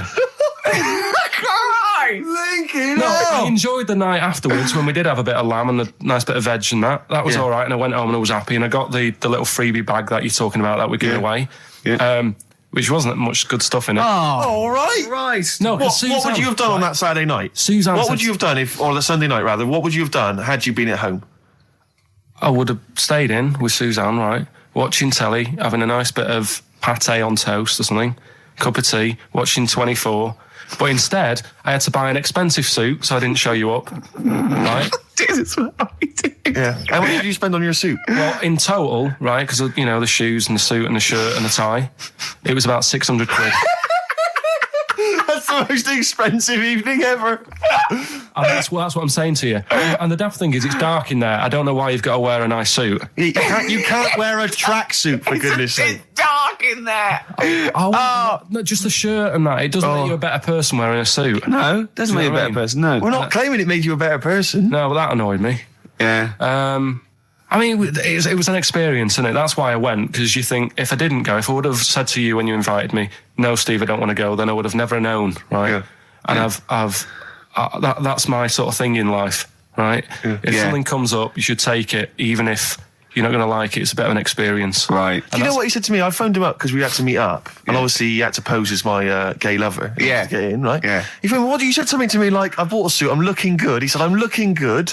People will think, how on earth did he end up with that good-looking guy? So he got into the role. That was what he said to me. He started getting into it. Such an insight. Play a record. I just must say that we've had an email from Darryl Foster. Lots of people have emailed in and say, well done on the BAFTAs and well done on your Room 101. They really liked that. Thank you. There's one guy, and it's Darryl says, Ricky, has your dad only got one D-Mob suit? Because I don't know if you noticed, but Ricky wears the same suit every single time he appears on TV because he spent a fortune on it getting it tailor-made. I've only got one. It's a good suit, and now he just wears it all the time. And it's winter as well. It's like a pure wool, so I'm sweating everywhere I go. Anyway, usually it's too much cheese. I won't be buying another. Huh? I won't be buying another one. Ever. Yeah, that's it. Yeah. Suzanne told me today, right, because I've handed it in today to have the trousers turned up a bit. Why? Because it was a bit of a bodge job for the night. Yeah.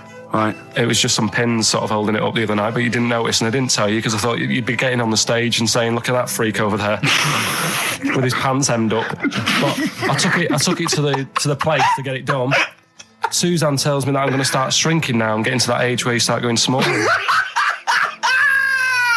I know that must have been a revelation to you and a worry. Like, how small do you get? How small do you get? Oh, Don't what are we know, playing yeah? now? I thought we'd have a bit of Marley music. Marley music. Oh, Okay, go on. If These Old Walls Could Speak by Jimmy Webb. Might play another track off that later if we've got time. What, today? Yeah, well, maybe next week. We've got lots to pack in. We've got things like New Order, Cure. I'm just hoping that all those kind of new metal fans, Rick, can just calm down for a second, you know, Yeah. and just enjoy that for what it was. Yeah. But they're not. I hope their snobbery is not going to prevent them from enjoying I it. hope they can just leave it alone for 2 hours for our show. Because Exactly. we try and, try and pack lots of Well, whilst stuff you're in. talking about new metal, can I just say Ian Camfield is here tonight. He's What? moving from Fridays. Right. What the hell does he think he's doing? He's just offering up information now. No, it's just that you were talking about the new metalers, and now seems like a good time to Carl, say. listen. You're here for our amusement. Yeah. You don't sort of come in any time you want. When we decide it's time to sort of have some fun at your expense, then we'll let you know. But Yeah. otherwise, We're not here to help other DJs or even this station. We don't give a about this. See, this is what my girlfriend said. what's that? We should listen to her.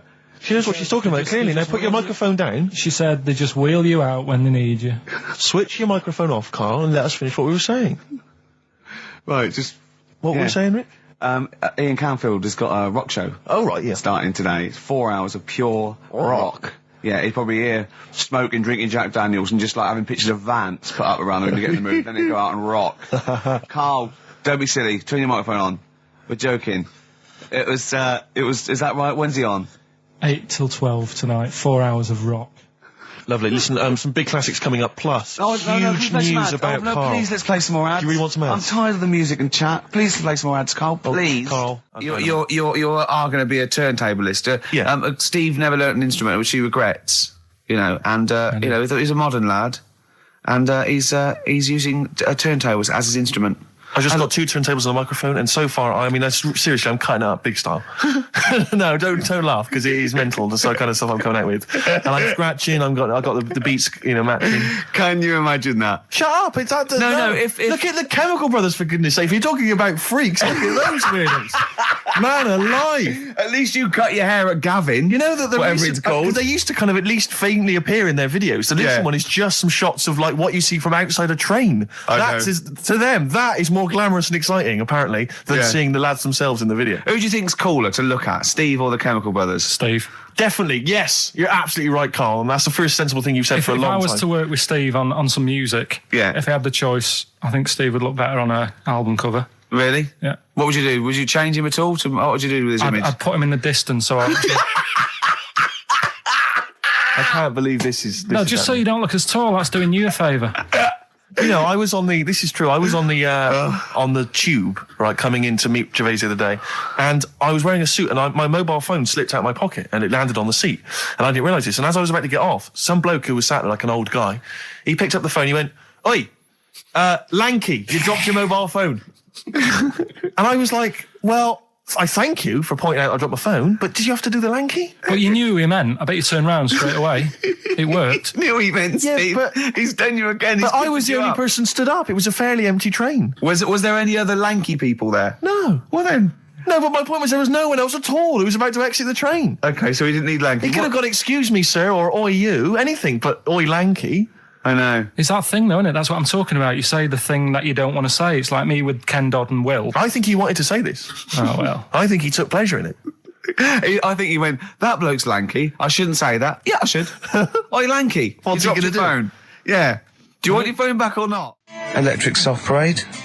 Same way every day on XFM 104.9. I'm Ricky Gervais. With him, Steve Merchant. Sure. Rick, I only had one thing I had to do all week.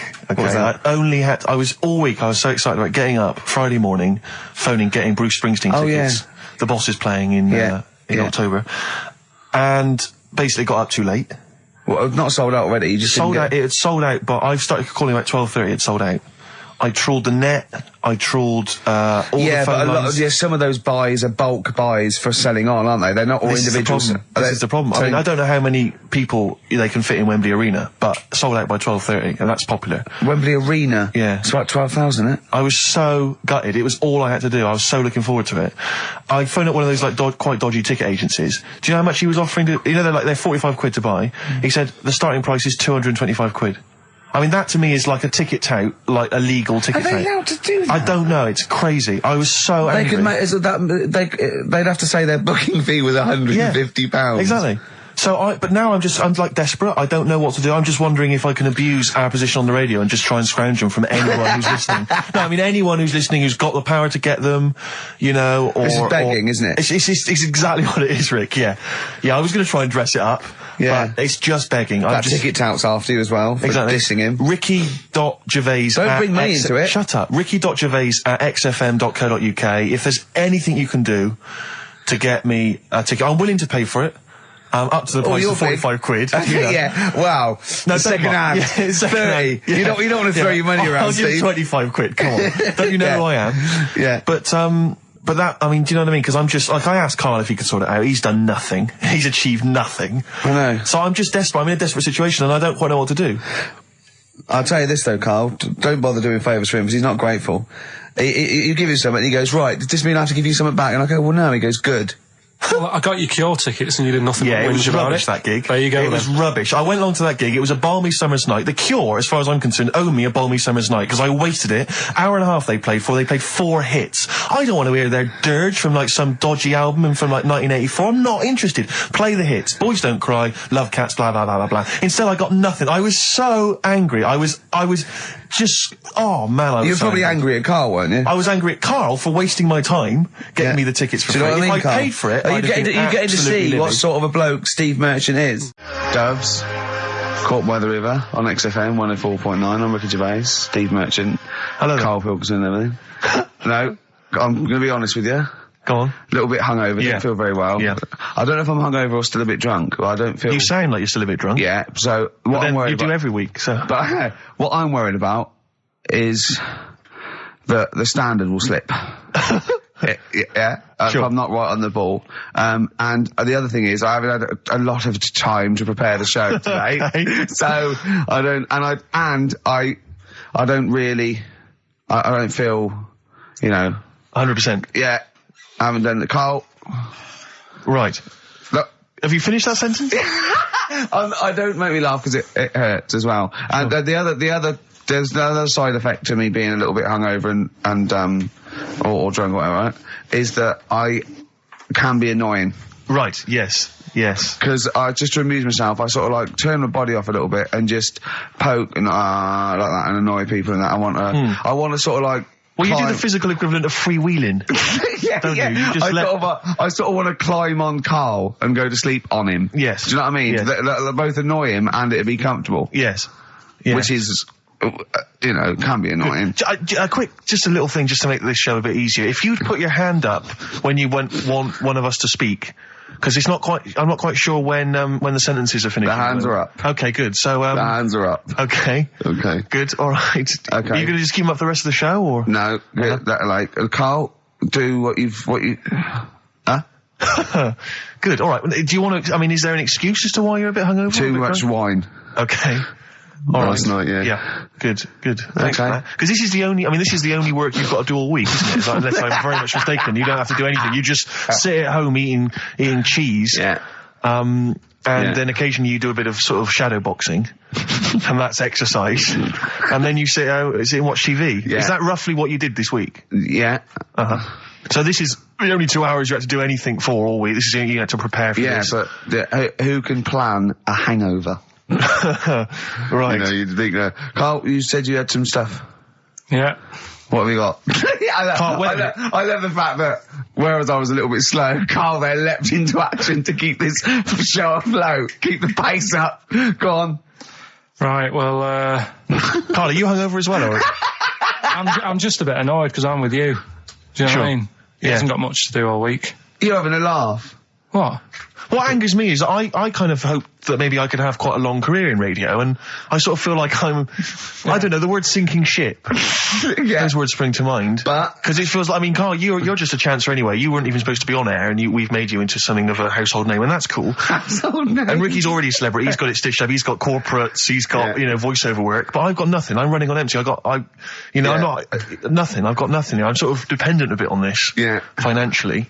And, go on then. What and you two are sort of bringing it down, really.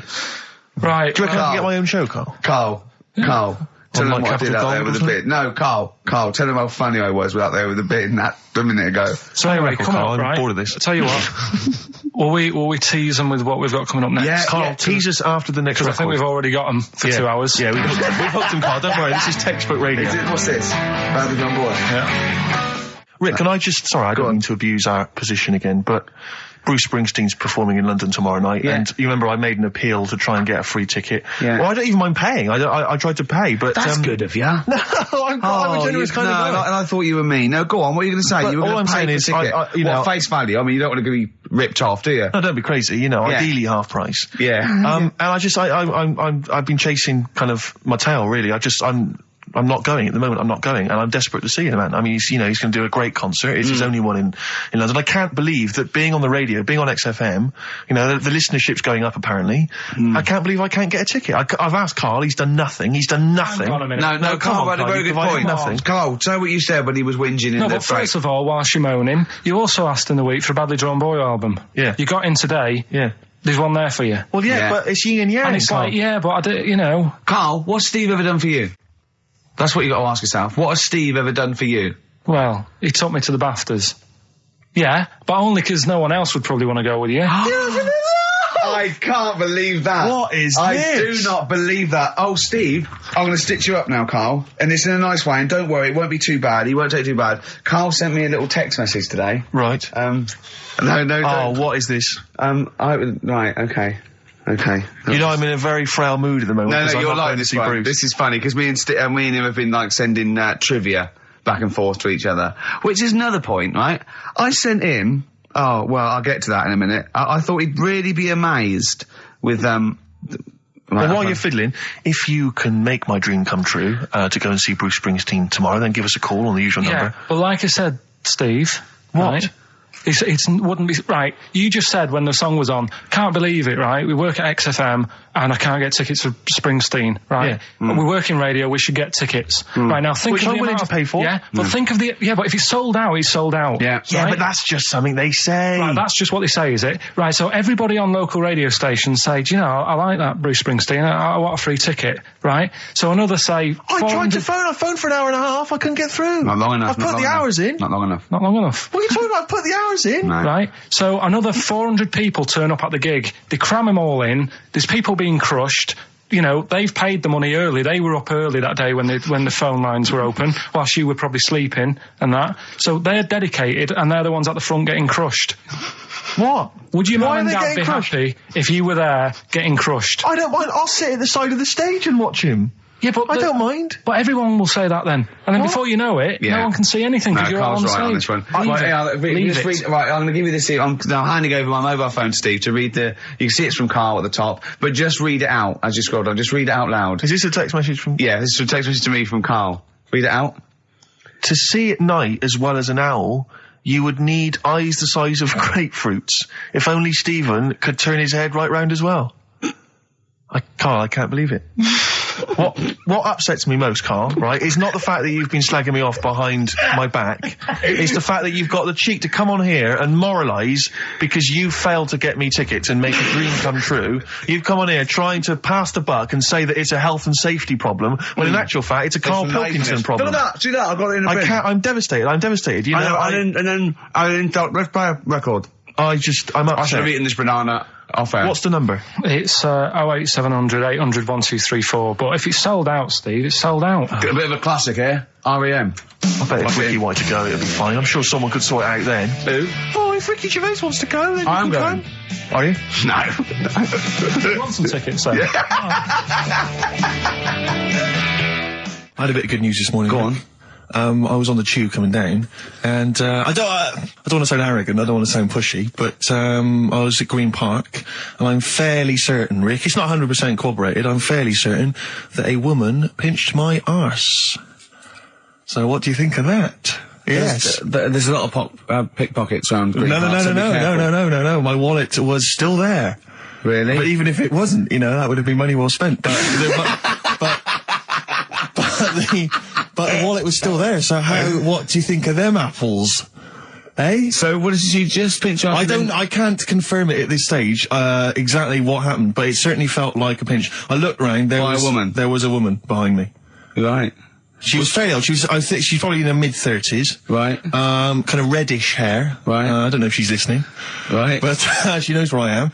And so I don't know how to proceed, really, Rick. I don't know if it's worth putting up some posters around the Green Park area. Well, what you could just do- to try and corroborate it. Well- If you saw a woman pinch the lanky guy's arse, No, please get in you touch. could probably get in contact with British Rail and go back over their CCTV Exactly, thing. CCTV cameras, yeah. And then they could probably zoom in and, you know, so identifying sort of birthmarks, or she might have been holding some. Then I could hire a private eye. Yeah. Again, money well spent. Well, so there you go. You know, I'm just saying maybe maybe things are looking up. Things It's getting are towards Christmas. The worm has turned. I mean, you know, it's a little sexy story to get the show going. It is But pretty what do you make sexy. of that then, Carl? What do you 'Cause I know think you're of that, quite damning. What's your answer? Well, I mean, you're quite a tall fella, Sure.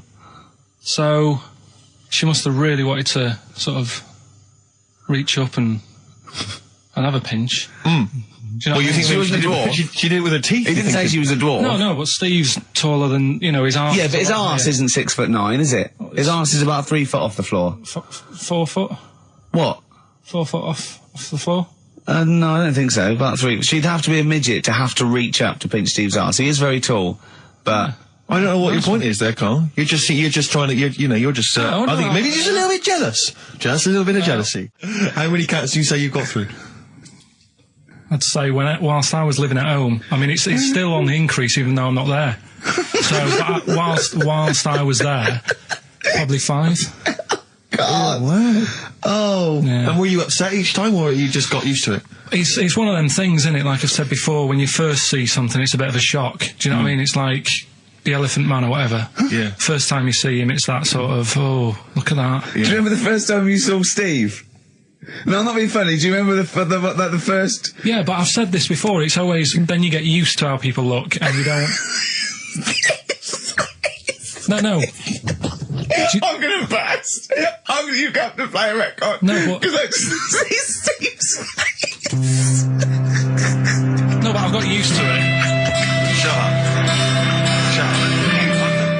Carl, you know our mate Johnny? He's a Doctor Who fan. Yeah. Do you remember? He bought the Doctor Who magazine, and he went to the toilet, and Steve got post-it notes and put geek on every page, and Johnny opened it on the tube, right, and it had geek and everything, and Johnny bought in the new Doctor Who magazine, I think this week's or this month's, right, and they've done the perfect Doctor Who fan, right, what the geek is, right, and it looks exactly like Steve. All right, don't have a go, Rick. It does, and he went, and I'm going to try and put it on the website. It's amazing. It's got your hair, glasses. It stands like you. It's sort of dressed like you, and it's only. It's hilarious. And he was. I mean, I'm insulting you now. It sounds like an insult, but if you'd see it, you'd laugh. Well, Rockbusters, right? Yeah. Right. Here we go. Just a little bit annoyed.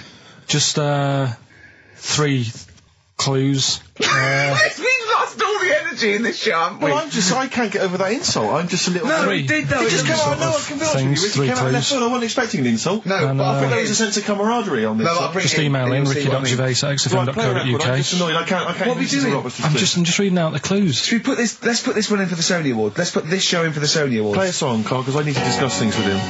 I've talked before about him Edit slagging it me down. off. Get this down to 3 minutes. It'd be a great show. Rockbusters in a minute. XFM. Lonesome Day by Bruce Springsteen from his new album The Rising on XFM 104.9. Ricky Gervais, Steve Merchant, Karl Pilkington. Woman just phoned in and said to Karl, stick up for yourself. Don't listen to that Merchant. He does my head in. He's so arrogant. I don't think I'm arrogant. I think I'm mean. Yeah. I just think I'm sort of objectionable. I don't think it's arrogance. I think it's No. sort of nastiness. Yeah. I'm just not a very nice person. But believe me, I'm not arrogant. I think I'm pathetic. What were you talking about earlier about glasses as well and Steve taking his glasses off? What was that? What are you saying that in front of him now for? Was it an insult? It wasn't really an insult. Carl, what were you up to? No, what was it? I genuinely don't remember. I genuinely don't remember. Right, Steve, I'm not having a go. Right? Just saying how people, it's a bit weird that you've got glasses because you've got a good pair of eyes on you. Right? That isn't an insult. What were you talking about though? What was it? Why did It was the fact that people who wear glasses always look a bit weird without them on. It's like, you know, they should wear glasses. Okay. Why did we get round to this? What was we talking about? What were we talking about? I don't know. I don't know. I don't know what that was. It sounds like an insult, even it wasn't No, intended as it one. wasn't. It sounds It like an wasn't. insult, Carl. It does, yeah. No, it wasn't. I But should be listen- allowed to punch you every time you insult me now. No, but I'm not I'm having a doing go. it. I'm going to give you a dead arm. Look, Steve, it's you. You always even if it wasn't, you intended it to be one. What you? Oh, that was real. Play a record. But It's That's what you mad. get every time you insult me from That's now on. mad. Oh, is this the Cardigans? Great. Brilliant. I didn't even say anything. It makes me feel better. I can enjoy the rest of the show. Yeah. Before we carry on with anything, I should just tell you, we're on the subject of emails. There's one emailer we're always looking forward to hearing from. Dickers! Richie Anderson. Dicky Docky Doo. Richard Anderson, thanks for emailing. He's my biggest fan. He's now. one of the biggest fans. He absolutely loves me. But not afraid to offer some constructive criticism. Go on, That's what's the he great said? thing about Dickie. And from Anders this week, he says, Ricky, I'm lazy, I talk nonsense, I'm badly organised, and I believe in ghosts. Can I have a job working on your show?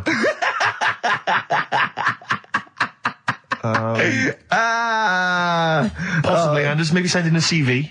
Or email a CV. He's put a little bit of all of us in that, hasn't Exactly. he? Oh, I'll ask you if he's a goggle-eyed freak, Steve. All right, calm down. Well, no, I didn't mean there's no need to get insulted. No, I didn't necessarily mean you, No did need I? to get nasty. Well, I was thinking about that actually, Steve. Oh, God.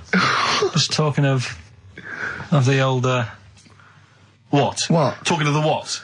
No, do you know like? This better be good. No, you don't have that many girlfriends and that. what do you mean? Carl, why are we on this? I was defending you in the whole monkey discussion. Come on, what's your point? now What's your point? What's your point? No, what's the point? What's the point? I just was thinking. If there was an infinite number of Steves? You're an odd looking fella. Carl, Come on, Karl, get to the... No, you know I know that. I've told you that loads of times. What do you mean, you know I know that? Well, there's no point pretending anymore. Steve, I'm flabbergasted. But also, you don't like spending money, right? He's mean and weird looking. Valentine's Day. Are you sort of, you know... You've got to love him now, haven't you? What are you happier with? The fact that no girls like you enough, right? This is really mental. Or are you happy because you don't have to spend any money on a card for someone? A little from column A, a little from column B. Right, let's have more monkey news. What have we got? No, we've got so much to get into this show. Insults. We don't need the stupidity. insults. I think we've got enough. We don't need the Yeah, insults. there's no more insults. No more What insults. angers me with Karl is you know he's been planning that. No, I haven't. I was thinking about it on the way in because Valentine's Day is coming up and I'm not a big fan of it. Condoms? You bought your girlfriend a box of condoms for Christmas. I don't think you can have a go at me. To be fair. No, but I don't just treat her on Valentine's. I'm always... Do you know what I mean? You don't even treat her on Valentine's. You don't even treat her at Christmas or on her birthday. When do you treat her? Hang on a minute. Wait a cotton picking minute there. Oh, why I order. Wait a minute. What was that? Tiffany dog. I treat your girlfriend better than you, and I've only met her twice. I took her out last night and she enjoyed herself. Where'd you go? Until she had to write the check. Where'd you go? Where'd you go? To a chippy. A really... Play a record! It's a chippy. No, a really quality one. Right. Oh, God! Under a fiver for two. Oh, cut nice lots. wrapping. Not newspaper, greaseproof paper. And bread. That's Feeder, Just the Way I'm Feeling, on XFM 104.9. Ricky Gervais, Steve Merchant, Claire Sturgis. Well, he's defying me. He's not calling in. We're going to give out his number and he's not calling in. That's even more annoying. Who does he think he is? I don't know who he thinks he is. I'll tell you what. I'll tell you who he is. Yeah. He is a little bold Mancunian. Let's never That's let him who he forget that. is. I don't know who he thinks he is, but there's the fact. Just, Karl, call in, because you're annoying me and Steve. He's been slagging you off as well, Steve. Well, go on. What's In the he week, you know, he was slagging you off. I mean, in the week, I was joining in and laughing along, but now I'm thinking but now I'm thinking that you're more on my side than he is. Thanks very much, Rick. I'm glad to see you've come round. He said he was. I was in the pub with him and Johnny. All right, so there's a little audience. Good.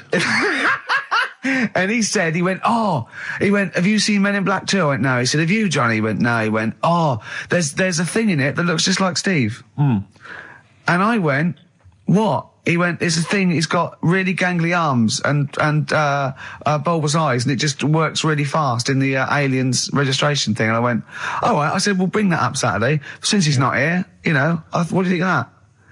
Well, the reason is that I think the problem I have with is this, that if I was to say things like that about Karl, I'd destroy him. He'd be a broken man after I'd finished with him. Call in, Karl, or Steve's going to say a few things about you. I'm going to get a couple of home truths out there. I can't believe it. I cannot believe it. Yeah, we were, you know, at the time I was joining it, we were having, you know, slagging you off on other things as well. Sure. But now I'm thinking, maybe maybe you were wrong. Maybe I was taking the mickey out of the wrong person behind their back. If you receive any phone calls from people you don't know, we don't know anything about that. Instantly, we don't know why that is happening. That is just going to be a weird, spooky thing. So, and don't bother telling the story about Men in Black 2 either, because I don't think people will be interested. Actually, on the subject of Men in Black 2, what? Have you seen that, Steve? No, I haven't, Karl. Tell me about You it. should see it. Go on. Why? Because there's this thing in it. Go on. What, a stupid, bald Mancunian tosser? No, weirder than that. There isn't anything weirder than that. Big eyes, it was gangly. Keep talking. You've got to see it, because you wouldn't believe how the likeness and that. You've got to get the film out tonight. Right. It's not as weird, it had a normal voice, right? He's done you and he's not even here! I'll tell you what, mate, it ain't worth coming in next week. Stay on the line, Karl. Play a record, Claire. Kings of Leon, Molly's Chambers. What do you think of that, Karl? Alright. There's a surprise. Oh, Another I tell you what, insightful remark. Steve is not a fan now. Not only does he know you've been slagging him off behind his back. No, I wasn't slagging Steve. If you get it out on DVD tonight, you'll know I'm not slagging you off. It could be your brother. I love the fact that it makes it worse, but he's thinking you're going to go, oh, he wasn't slagging me off. It does look like me. I do think I'm an alien. I love the fact that you hope Steve will go, he's got a point. It's a spitting image. Yeah. I am, seriously, Karl, I'm really angry. I'm so angry with you at the moment. You haven't seen it yet? No, I know, because I know what it's going to be, and I'm just... Why? I'm fuming. I'll tell you why I'm angry, because he doesn't do it in jest. No, but what do you think it's going to look like? What do you think this thing's going to look like? It's going to look ludicrous. It's not going to look anything like me, but he's going to pretend it does. Go on, what? Go on. No, it does look like you. Yeah, of course it does. And you looked like the Human Z. Well, yeah. I mean, to be honest, you did a bit, Karl. You walk like him, you're bold like him, you got a sort of gormless face like him. Any more? I don't smoke. That does. I'm not arguing with you. I'm not well on that. Oh, you're not well. What exactly is wrong with you, you whinger? Well, it's just, do you know, like I always tell you about the restless leg syndrome I've got. It's like that, but all over. So you're just shaking around the house? I'm just, yeah. What do you look like, Elvis? What are you doing? You're shaking around the house. I'll tell you, with your bald head, you're probably like an enormous vibrator. Oh, God. That's what you probably look like if you strip naked. Oh, you'll have the Scottish widow coming round. Oh, dear. That's, what's her name, by the way? I heard you talking about that. That's, Amanda Lamb. Amanda Lamb, who's in the Place in the Sun programme. Is she actually a widow? Is she a Scottish widow? Hoots, man, my husband's dead. Do you want any money and a bit of my clam? Brilliant. All right? That's the sort of quality you've missed out on today. Well, anyway, you're going to be back next week. We need you back next week. Yeah. Yep. Well, how do you know? Also, how did you know you were going to be ill today? Because you phoned and arranged this yesterday. Convenient. And I spoke to you yesterday and you didn't sound very ill. I felt ropey yesterday. You've got a bit of a bunged up nose. Even though I have a bit of a bunged up even though I was nose. ill, I still sorted it out. Yeah? I'm a little bit sweaty. Even though I was ill, Carl, sorting it out does not mean you phone up Sturgis and send her down. That's not sorting it out. That's making things worse. Have you learnt nothing? Thanks, Claire. If you're not part of the solution, you're part of the problem. Mate. Yeah. Oh, my leg's a little bit achy. Oh, wearing wet jeans. Oh, I put wet jeans on again. My lasagna it was frozen. Can you hear the venom and hatred in our voices today? We genuinely are upset and angry with you. Yeah. Can't believe it. I cannot believe that Right, well, the thing is, we'll be back to normal next week, right? We've got Billy Elliot doing the film next week. Right. Any prizes? Got some good stuff. Have you got any films with Burt Reynolds in to give away on VHS? And I'll see you then. Great, we're looking forward to it already.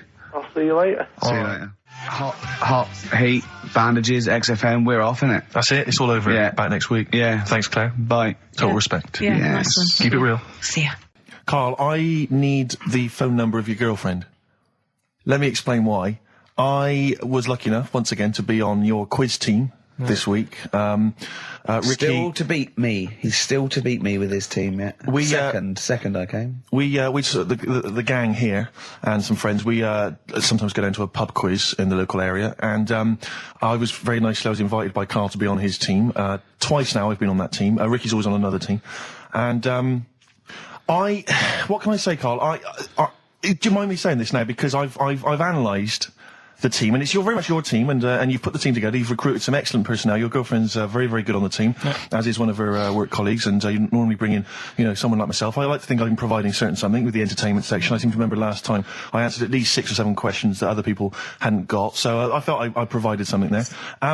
Karl, I rather like John Harvey Jones, who used to be called in to sort of troubleshoot companies. I see why you are not winning ever, and it's a rather pricey contest, isn't it? It costs a tenner to enter per person, and unless you get in the top 3, you're not going to get to see your money back. No. So I think you're going to maybe need to step down from the team, because Karl, I'm not sure. I am not sure. You consider yourself a kind of player manager, but frankly, I'm not sure you're providing enough.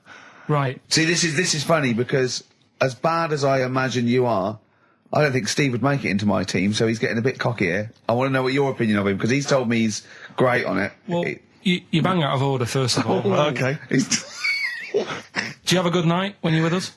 I tell you what, I wish I'd lost a tenner every time I've come down. That would have improved it. You point out there about the football analogy. Mm-hmm. Alex Ferguson, when did he score a goal? Right. He doesn't. He tells the others how to do it. Right? That's He my doesn't role. take in up there. one of the 11, though, does he? No, exactly. It's not like you can only field 10. Yeah. Because we only got 10 again. I want to be in the 11. Exactly. You stop running around in midfield, falling over. Yeah, shouting, oh, what have I told you? Yeah. No. Right. I'll admit, And right? there's a limit of 5 players. We should explain that. That's the point. Yeah, there's only 5 players on the team. players, But it was pretty tricky on Tuesday, though, wasn't it? It was one of the tougher... Tell everyone the one question you got right. Something about... Well, tell us the answer. The 2 words you had to say to get the answer.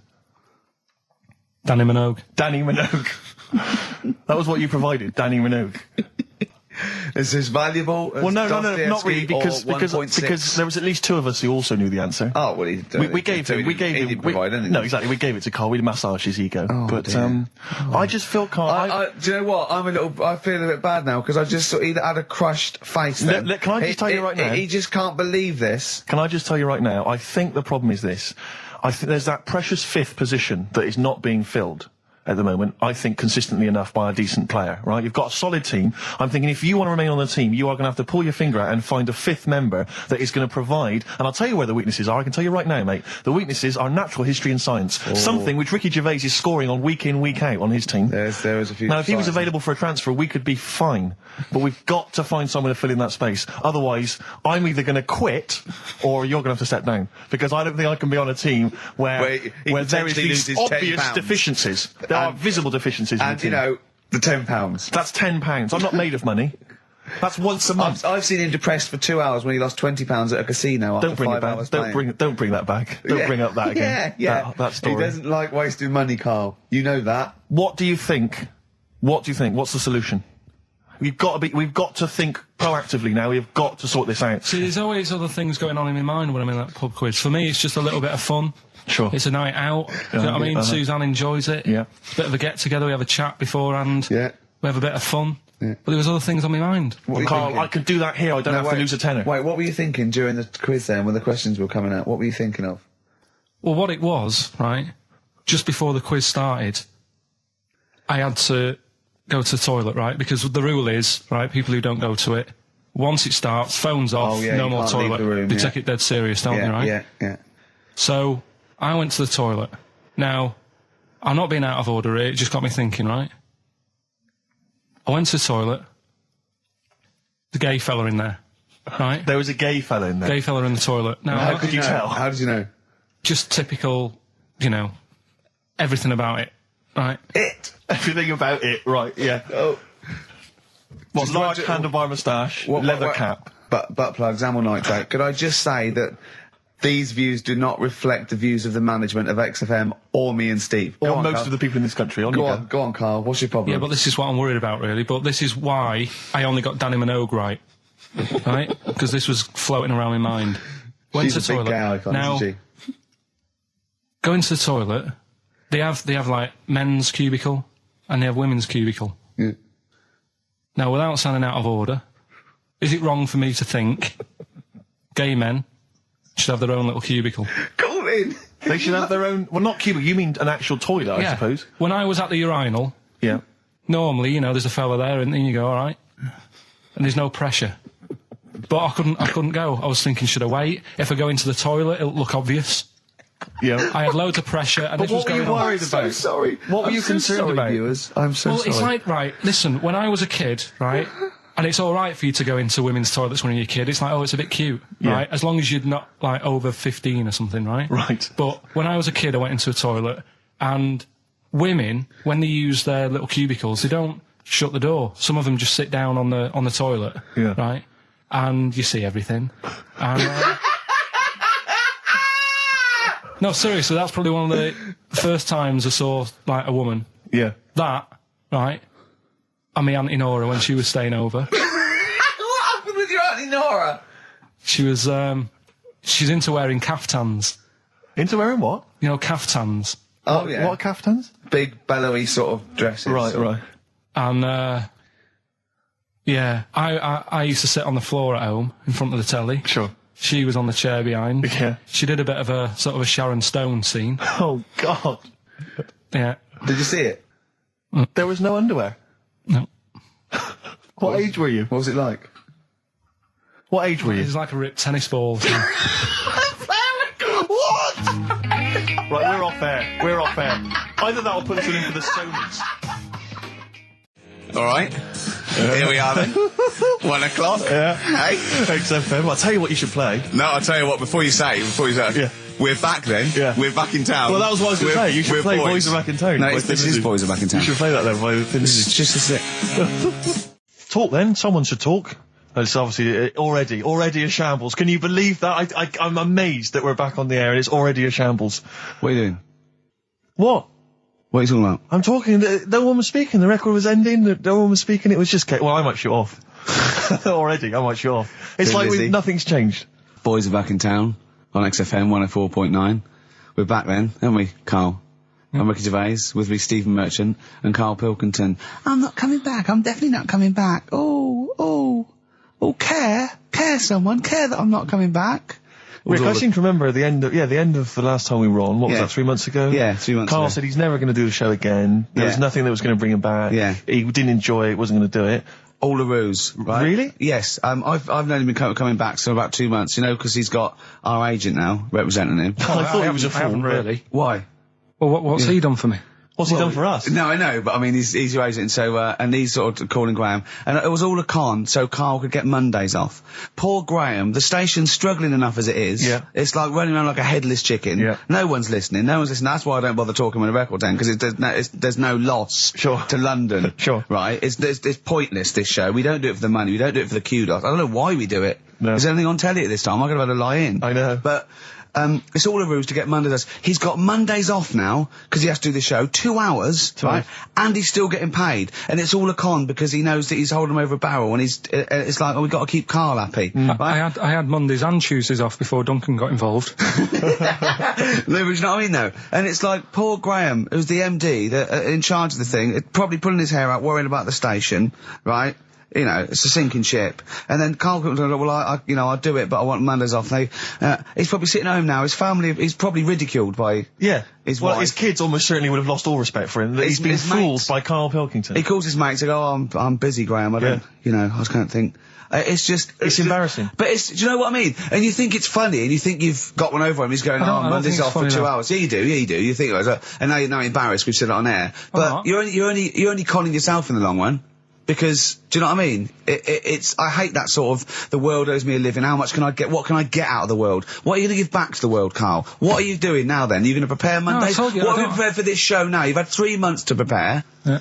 What have you got? What have you got for us? Okay, what's happened in the last 3 months?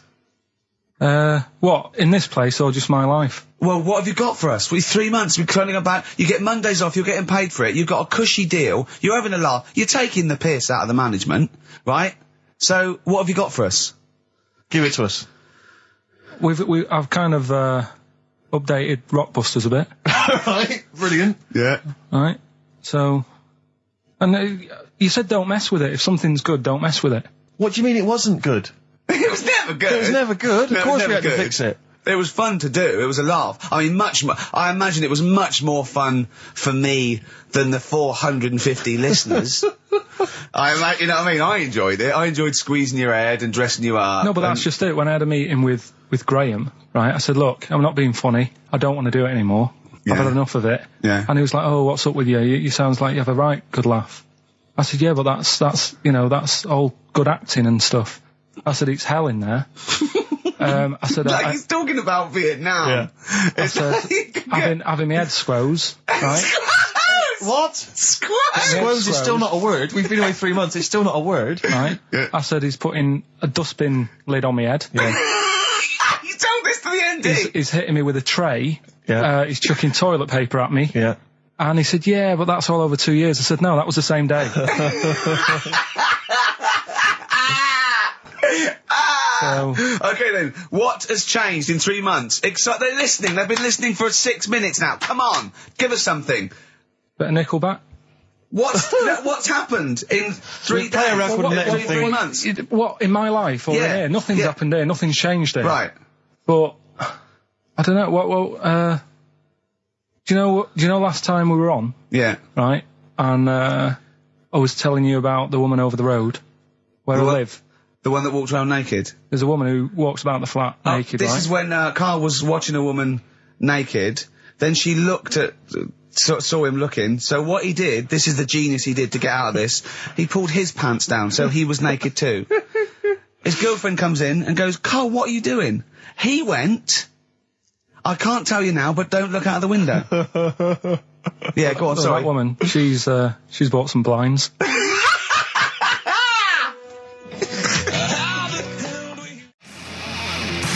Yeah, Darkness.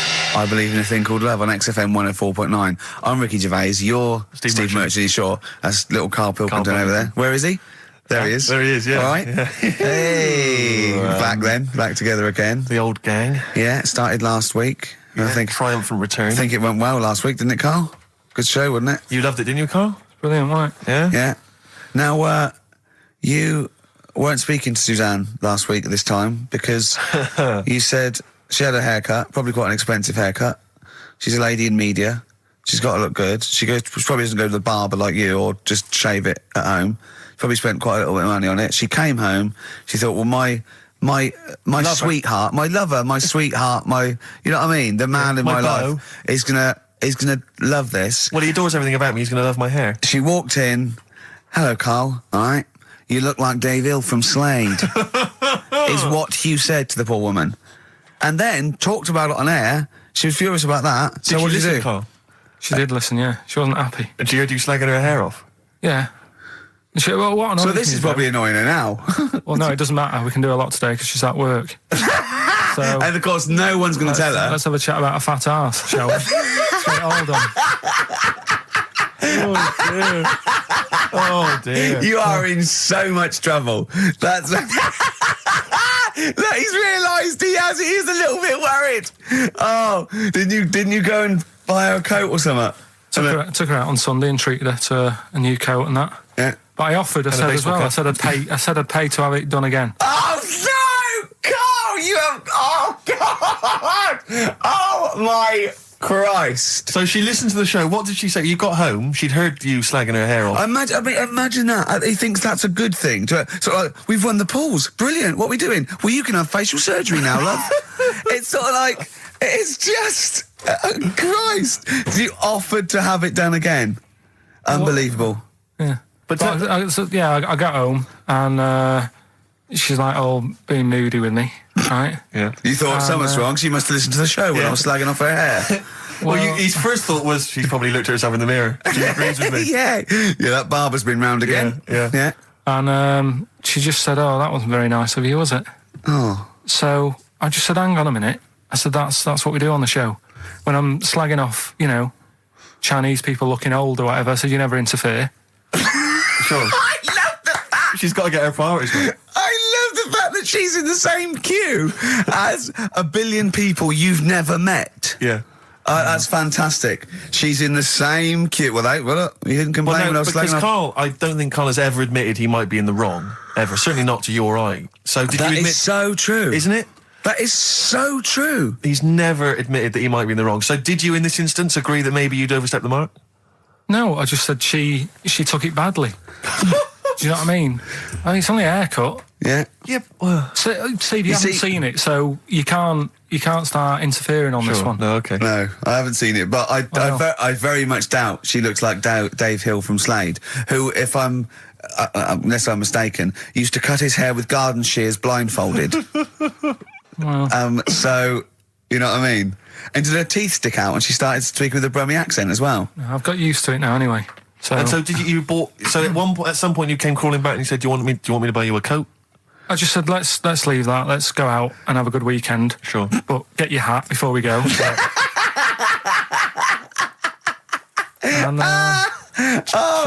treated her to a new coat and that. It's a nice coat, so it takes people will look at that rather than There. looking at the head. So if What anyone, does it do? Flash. It's got obscenities across the back.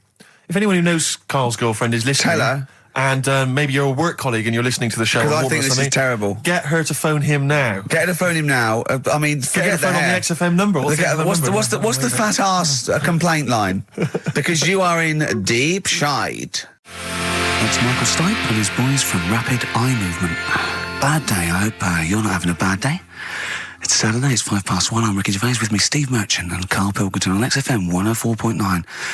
Big up and a big thank you to Alex Zane for the last 3 hours. I could How do long it. could you keep going with That's that? it. That's it? That is it. Because you see, Alex Zane, we came in while he was doing his last link, and he's an absolute pro. He really is. I was watching him, and he was, at home, you probably think that he's giving you his full attention. He's not. He was looking through a listings magazine, probably figuring out what movie or theatre piece he's going to check out, with a lady later. Yeah. Probably going to cruise down there with a couple of, chicks. And he really is an absolute pro. Yeah. Looking at you, Ricky, and it's like you can sustain it for a while. Yeah. You're a talented performer, Yeah. but it's sort of, I don't know what it is. Is it concentration with you? It just ebbs away almost instantly. And you try and do 2 things, 3 things at once, but normally on air, that's you eating, taking fluff out of your belly button. I never once, when we were on the set, we were filming The Office, and I'm trying to put off actors, just coming up ways, instead of remember lines, coming up ways to sort of ruin the shot or make them laugh.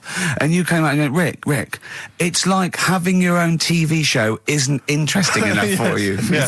Just concentrate, it's lunch in an hour. I went, all right. Well, the radio show even less so. I mean, you really I know. can't be bored. How long do you think your interest you sustain your interest? I came on in too average? early because I got bored just before we came on air. Sure. Okay. I came in too early. I got to stop getting the cabs quite early. Yeah. So you're bored now. I think I've got to get here about 5 to 1, and then I think that'll last me till about 1:30.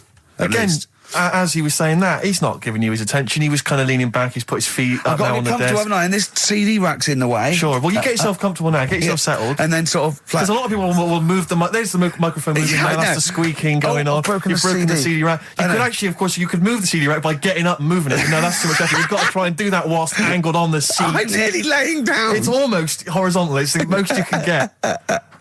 Well, I'll tell you what. I don't know what those listeners are thinking of what Steve Merchant say, but don't believe a word. All right? Oh, nice. Yeah, classy. Yeah. 5 minutes past 1 o'clock on XFM 104.9. Ricky Gervais, Steve Merchant, Karl Pilkington.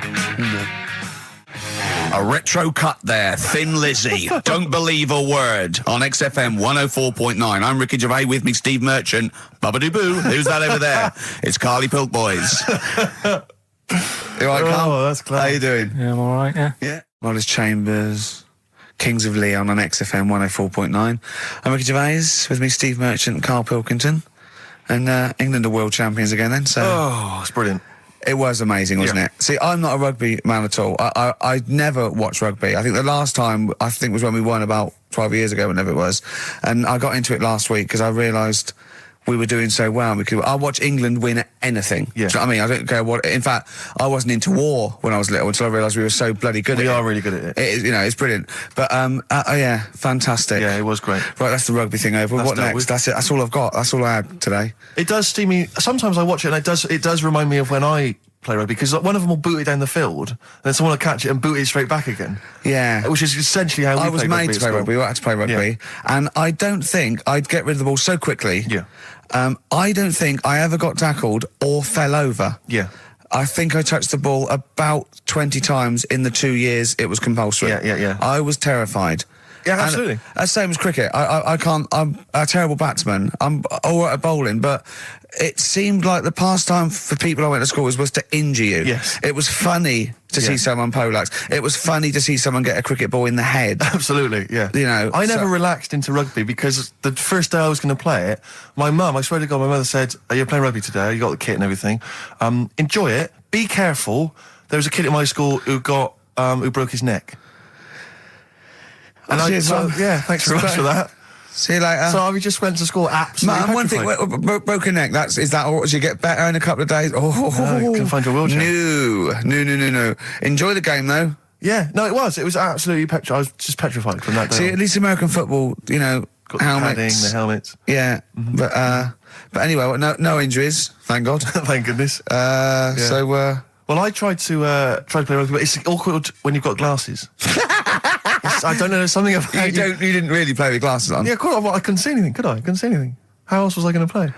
Oh my God! And So you're bound to be cautious, because inevitably you're a bit more cautious when you've got glass you were next the to your tallest face. person on the pitch as well. Yeah. I mean, you were when you were about 14, you were probably 6 foot already, weren't you? Yeah. And everyone else was what, 5'2"? Yeah. So you were Towering above them.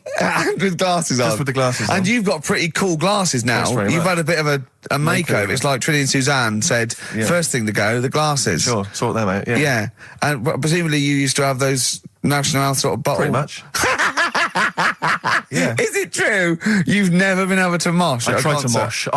'Cause Because it's I've scared. always watched people stage dive in, moshing at concerts. I've always thought that looks like brilliant. You know, when they ride above Like a everyone's wave, heads. like they're surfing on across someone's the, hands and stuff. Everyone's like, yeah. And I've always wanted to do that because I'm a big rock music fan. And the only time I did mosh was at Rage Against the Machine.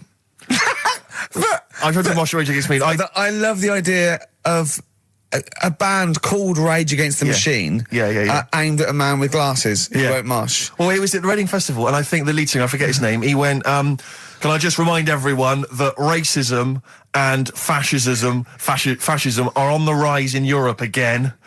Let's not let it happen. What did you do? And we all cheered, obviously. I mean, if there's one thing that guarantees a cheer Yeah. at Reading Festival, it's down with fascism. And what did they do about it after the concert? Pretty much went back and went home and took had a some cup of drugs, tea. probably. I don't know what they sure, got up sure. to. They didn't go to Europe then and try and stop. I No? don't think they got involved politically in Europe. I think they just continued to rage. Against the Machine. Yeah, mainly. but largely in America, I think. Sure, But sure. I tried to mosh, and I got moshing, and glasses flew off. And I remember, because they were playing away, you know, you do what you tell me. And I was just going, careful! I've dropped my glasses. Can we be careful? Loads of kids in hooded tops. Yeah, exactly. Just going mental. Yeah, and they're all jumping up. So I was like, can we just calm down for a second? Let's until I not got be them? silly. Yeah. Yeah. It was absurd. And I had to kind of, scrabble around on the floor, and thankfully they were okay and they didn't get broken. So what couldn't you do then? What do you mean, what couldn't I do? What at school? Can you not see without glasses? No. I mean, it's like that you couldn't do anything. It's a blur. Really? It's a blur, definitely. God. Yeah, it's like being kind of punch drunk or whatever. So yeah, you can't play sports when when you've got glasses. But why not contact lenses? Because they're not strong enough. No, they seemed a bit fiddly. Oh, brilliant. Bit of Lou Reed. Is that what you want? Yeah, Satellite of Love. Classic. A retro cut. Don't steal our son. Please, lads. Thrills. On XFM 104.9. I'm Ricky Gervais. With me, Steve Merchant and Karl Pilkington. Yeah. Little Carly Pilkington. Little baldy mank whinging little twat. How are you? Yeah, all right, yeah. What are you doing? Happy? Feeling a bit happier today? You look as full of spunk, as they say in America. Yeah, I'm all right. Just a bit of a miserable day, though, isn't it? Yeah. A bit miserable. Yeah. Walking in today, right? Do you know I walked through, like, the sort of the gay district of London and that? Right. You don't walk, you mince, don't you? I'm just walking through on the way to work, and I'm always interested in their little shops and stuff that they have, right? Loads of... Their little shops. That's don't be ashamed of. If you want to go in and buy something, go in and buy something. I'm just having a look at, looking in the windows and stuff. Little postcard just near the entrance. Yeah. That's meant to tease people in, to make people go, that sounds good, I'll nip in. Right? Little postcard. Free butt plugs with every sale. That's great. How did we get from 5p off milk to free butt plugs with every sale? Wow. What society come to? Well, it's because we're liberated, Rick. Yeah. It's an open What society. did you buy to get them? You didn't buy... Oh, I didn't but what's the purpose? What, of the poster or of butt plugs? Butt plugs. Because I really honestly You don't... shove them up your arse, don't you? Whoa, slow down, bum. Shove them up your bum. Yeah. But when? Is that just like when you're doing whatever, doing stuff around the house, or... I think it's not to keep things out. Is it like you would use a plug in the sink to keep, the water in the sink? Oh, if you're not gay. Get that? Oh, yeah. No, I know what you mean, yeah. I don't know. No I mean, entry. What is it? I mean, I don't understand what I that's don't know. I assume it either feels good or are they... well, I've got to be careful here. Or are they sort of like breaking it in? Right, yeah. Do you know what I mean? like it's like a shoehorn. or Yeah. you know, it's like when you stick paper in your shoes if they're a bit tight. Or those people who sort of like put little bits of wood in their lips, and then as soon they've got big plates in their lips. Yeah. Same with the butt plug. It means you can, you're ready for anything. I don't know, do I? And look at Carl's face. Well, if you know what butt plugs are used for, then why not get in touch? Ricky.Gervais at XFM.co.uk. What do you think? If there's any, I can't believe we're already on this subject. I know. It's 1:05 and we're I was already going to say then, if there's any people who use butt plugs, and I was thinking that Karl would have said, well, they're not up yet, because they go out late. No, but what is it? We're award-winning people. We've written a TV not on show. radio though. Not on radio. We're rubbish on radio. I know, but We've got nothing to lose. But I always say to you, Steve, that I like educating people and that. Now, the way I see it is I didn't know what they were. Let's phone to going. Someone might know about butt plugs. All right, we'll get No, get them on. Get them on. Ask them. No, because they might say something dodgy. Oh! Yeah, whereas, what have we just been doing? Just take a chance. Take a chance and tell them not to swear. Well, you tell them. Okay. Right, Steve, I haven't got my headphones on. Hello, who's that? Can't hear, hold on. Who, sorry? Nicholas. Nicholas, hello, mate. You're not going to swear, are you? No, I'm not going to Keep it clean. Yeah. Keep them keen. What were you calling about? I'm phoning about your plugs.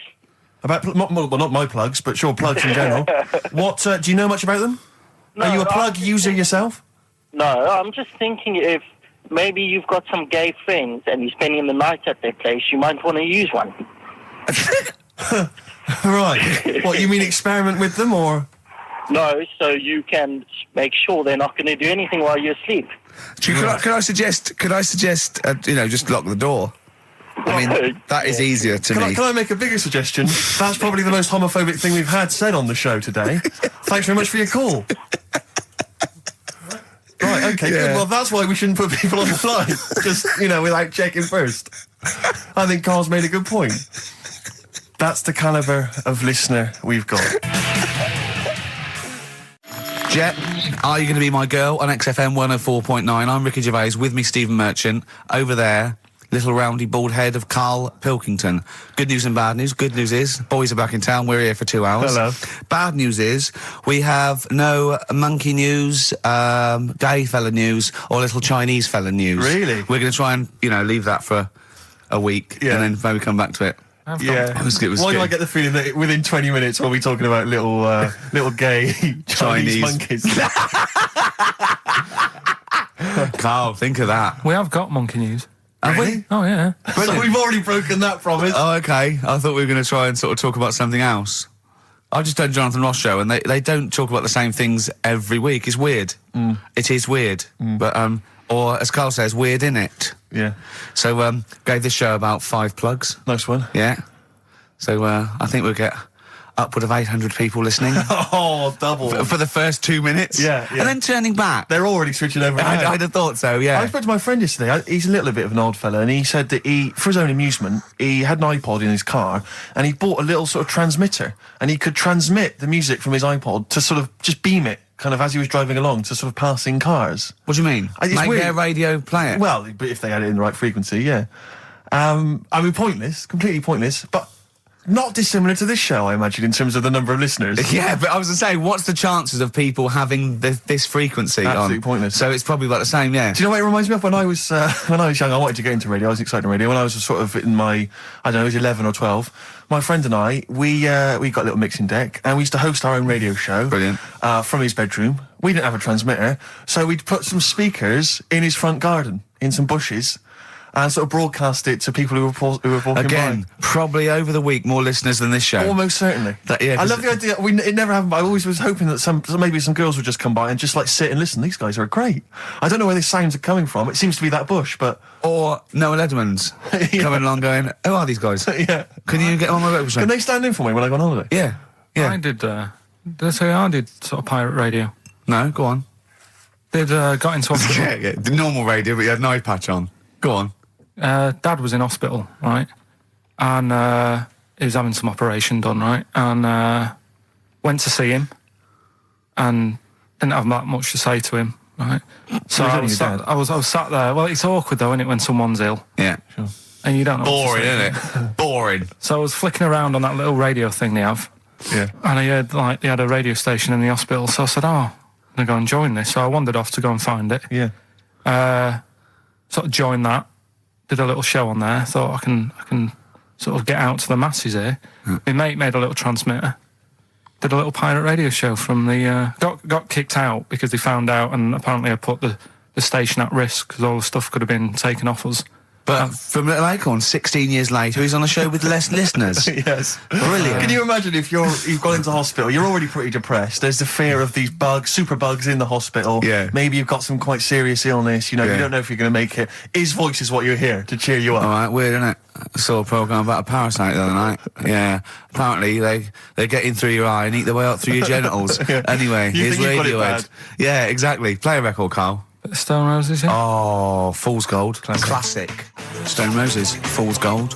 XFM, 104.9. Brilliant. Can't help but notice you've brought some sandwiches in, Rick. What's in there? Cheese and onion. Cheese and onion? Yeah. Because I've never, ever seen you make sandwiches before. I've seen you take a piece of bread out of a loaf and sort of fold it in half. Crumbs everywhere. Well, Jane made that for me because I was in a bit of a hurry. I didn't think for a minute that you... Why? Because it looks neat. Well, they're wrapped in the tin foil. A knife has been used. As opposed to chewing round the baguette. Exactly. Yeah, breaking it in half. Yeah. Albert Steptoe. Yeah, brilliant.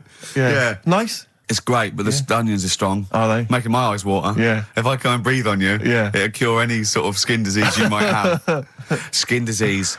We watched that, Karl, that Karl was raving about that thing about parasites, about worms coming out your brain and that. And I watched What is this? Is it a TV show? Yeah, called Body Snatchers. Right. And it was pretty fascinating. And, amazingly shot as well. I mean, it's got to win an award for photography. Yeah. And there was one bit that this little girl had been bitten by a mosquito and laid her eggs, and it went to the doctor. She had a lump on her neck, like a boil. And they pulled it out, and it was like a bullet, this maggot. And they put it down, and it was wriggling in her blood, right? But the hole left was sort of aesthetically pleasing. You know, like that feeling you get, like, I once had an ingrown hair, and I quite liked it when I pulled it out. And it's a perfect little hole. And I thought, I wouldn't mind having those as long as they sort of like healed over. What are you talking about? I don't know, it's weird, isn't it? But why would you want a hole in your body? No, it's got pulling something out, sort of like pulling something out of your body. It's I sort of don't know what you're cleansing, talking isn't it? No, but it's sort of like, I don't know what This is it. You watch one programme recommended to you by Karl, you've turned into Karl. You want a hole in your body? No, it was like, like squeezing a really good sort of like spot. I mean, I haven't squeezed spots for ages, and I'd never had spots, but maybe that's it. I didn't have spots. Right. And I always thought that'd be nice, squeezing a spot. I don't know what you're talking about. Why would these things be pleasurable? Why would an ingrowing hair? That's it was great good. fun. That was good, because I got it. It was like a little lump, and I pulled it, and then it pulled out, and it was like left a little... I know what you mean. Because I get thick hairs and like really... Oh, when they come out, it's like a bit of wax. Yeah. Like putting out a little candle. And I love that. What? Yeah. Because I've got not much hair on my head, no. Right? It sort of grows thicker on my face. No, not true. Sure, if I go on. Yeah. No, it does. Not true, baby. Go on. No evidence for that. Just made it up. So it grows sort of thicker on my neck and that, and now and again I'll see like something that's like a twig. Right, it's really thick. Yeah, you feel it, and you think, oh, I'm going to have that. And then you work at it, and then when you get hold of it, it's brilliant. It's like pulling out, it's fantastic. It's waxy and build up, and it pulls it out, and it stretches your skin, and it leaves a hole. I've just realised why we talk about Chinese people, monkeys and gays every week. Why? Because this is a sort of replacement. This is what we've got if we're not talking about them. But it was great as well. And there's this parasite, right, that lives in a fish, right? And what it does... it changes the fish's behaviour. Because to breed, it has to get its body temperature up, so it has to get into a bird. Right? What needs to get into the bird? The fish? parasite. The parasite needs to get into a bird, right. So it changes the behaviour of the stickleback, and it makes the stickleback sort of suicidal. So the stickleback doesn't flee when it sees a heron, it gets caught. Right. Because this stickleback has changed its behaviour. Karl didn't quite understand this, did you? I still don't really get it. I watched it, and you see like the fat fish and that, and you go, oh, it's not well. But I don't understand. Well, all it does is, it has to get into a bird because it has to breed, to lay its eggs, it has to have a raise of body temperature. So the fish is cold-blooded, so it has to get into a bird which is warm-blooded. There's lots of things, there's certain things at that level. Why is it doing that? Because it needs the temperature. It needs the heat energy for its reaction. Just like, for example, That's why your balls are on the outside. Because the cells have to be a certain temperature to survive. I don't know if it's the sperm or Sertoli cells, but they have to be a couple of degrees below body temperature. Otherwise, they'd be in a nice cage and we wouldn't get kicked in the nads. What do you mean? That's why your testicles are on the outside of your body. They have to be a couple of degrees below body temperature. Yeah, but it's not... That isn't why they're there. You see, this is like the chat we had last week about the giraffe having a long neck. What do you mean? They're there because that's where they happen to be. They didn't go, right... Well, that's what evolution is. It's a selection process. It's not a will. The balls didn't say, look, I'm too hot, let's get us outside, let's get outside of here! All right, hang on a minute then. What? So a little man monkey, right? Theirs are in the same place as ours. Yeah. But they're walking around naked, so it could be anywhere. They could be, like, on the back. It doesn't matter where they are. They call it... Well, they could be on the back, yeah. So why aren't they? This is a completely different... Steve! You started it.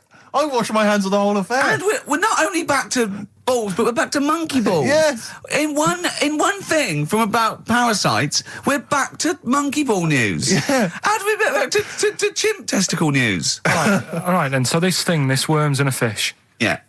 It's like a little platy helminth. I think it's some sort of. But what I mean is, why are they about? What do you mean? They Why? evolved But why haven't they died out? because they're very successful. Yeah. What do you mean? Yeah. What do you mean? Yeah. Tell me the brain event that made you say yeah in that 1 second gap. Because in a way I don't get it, and if I think about it too much, it hurts a bit.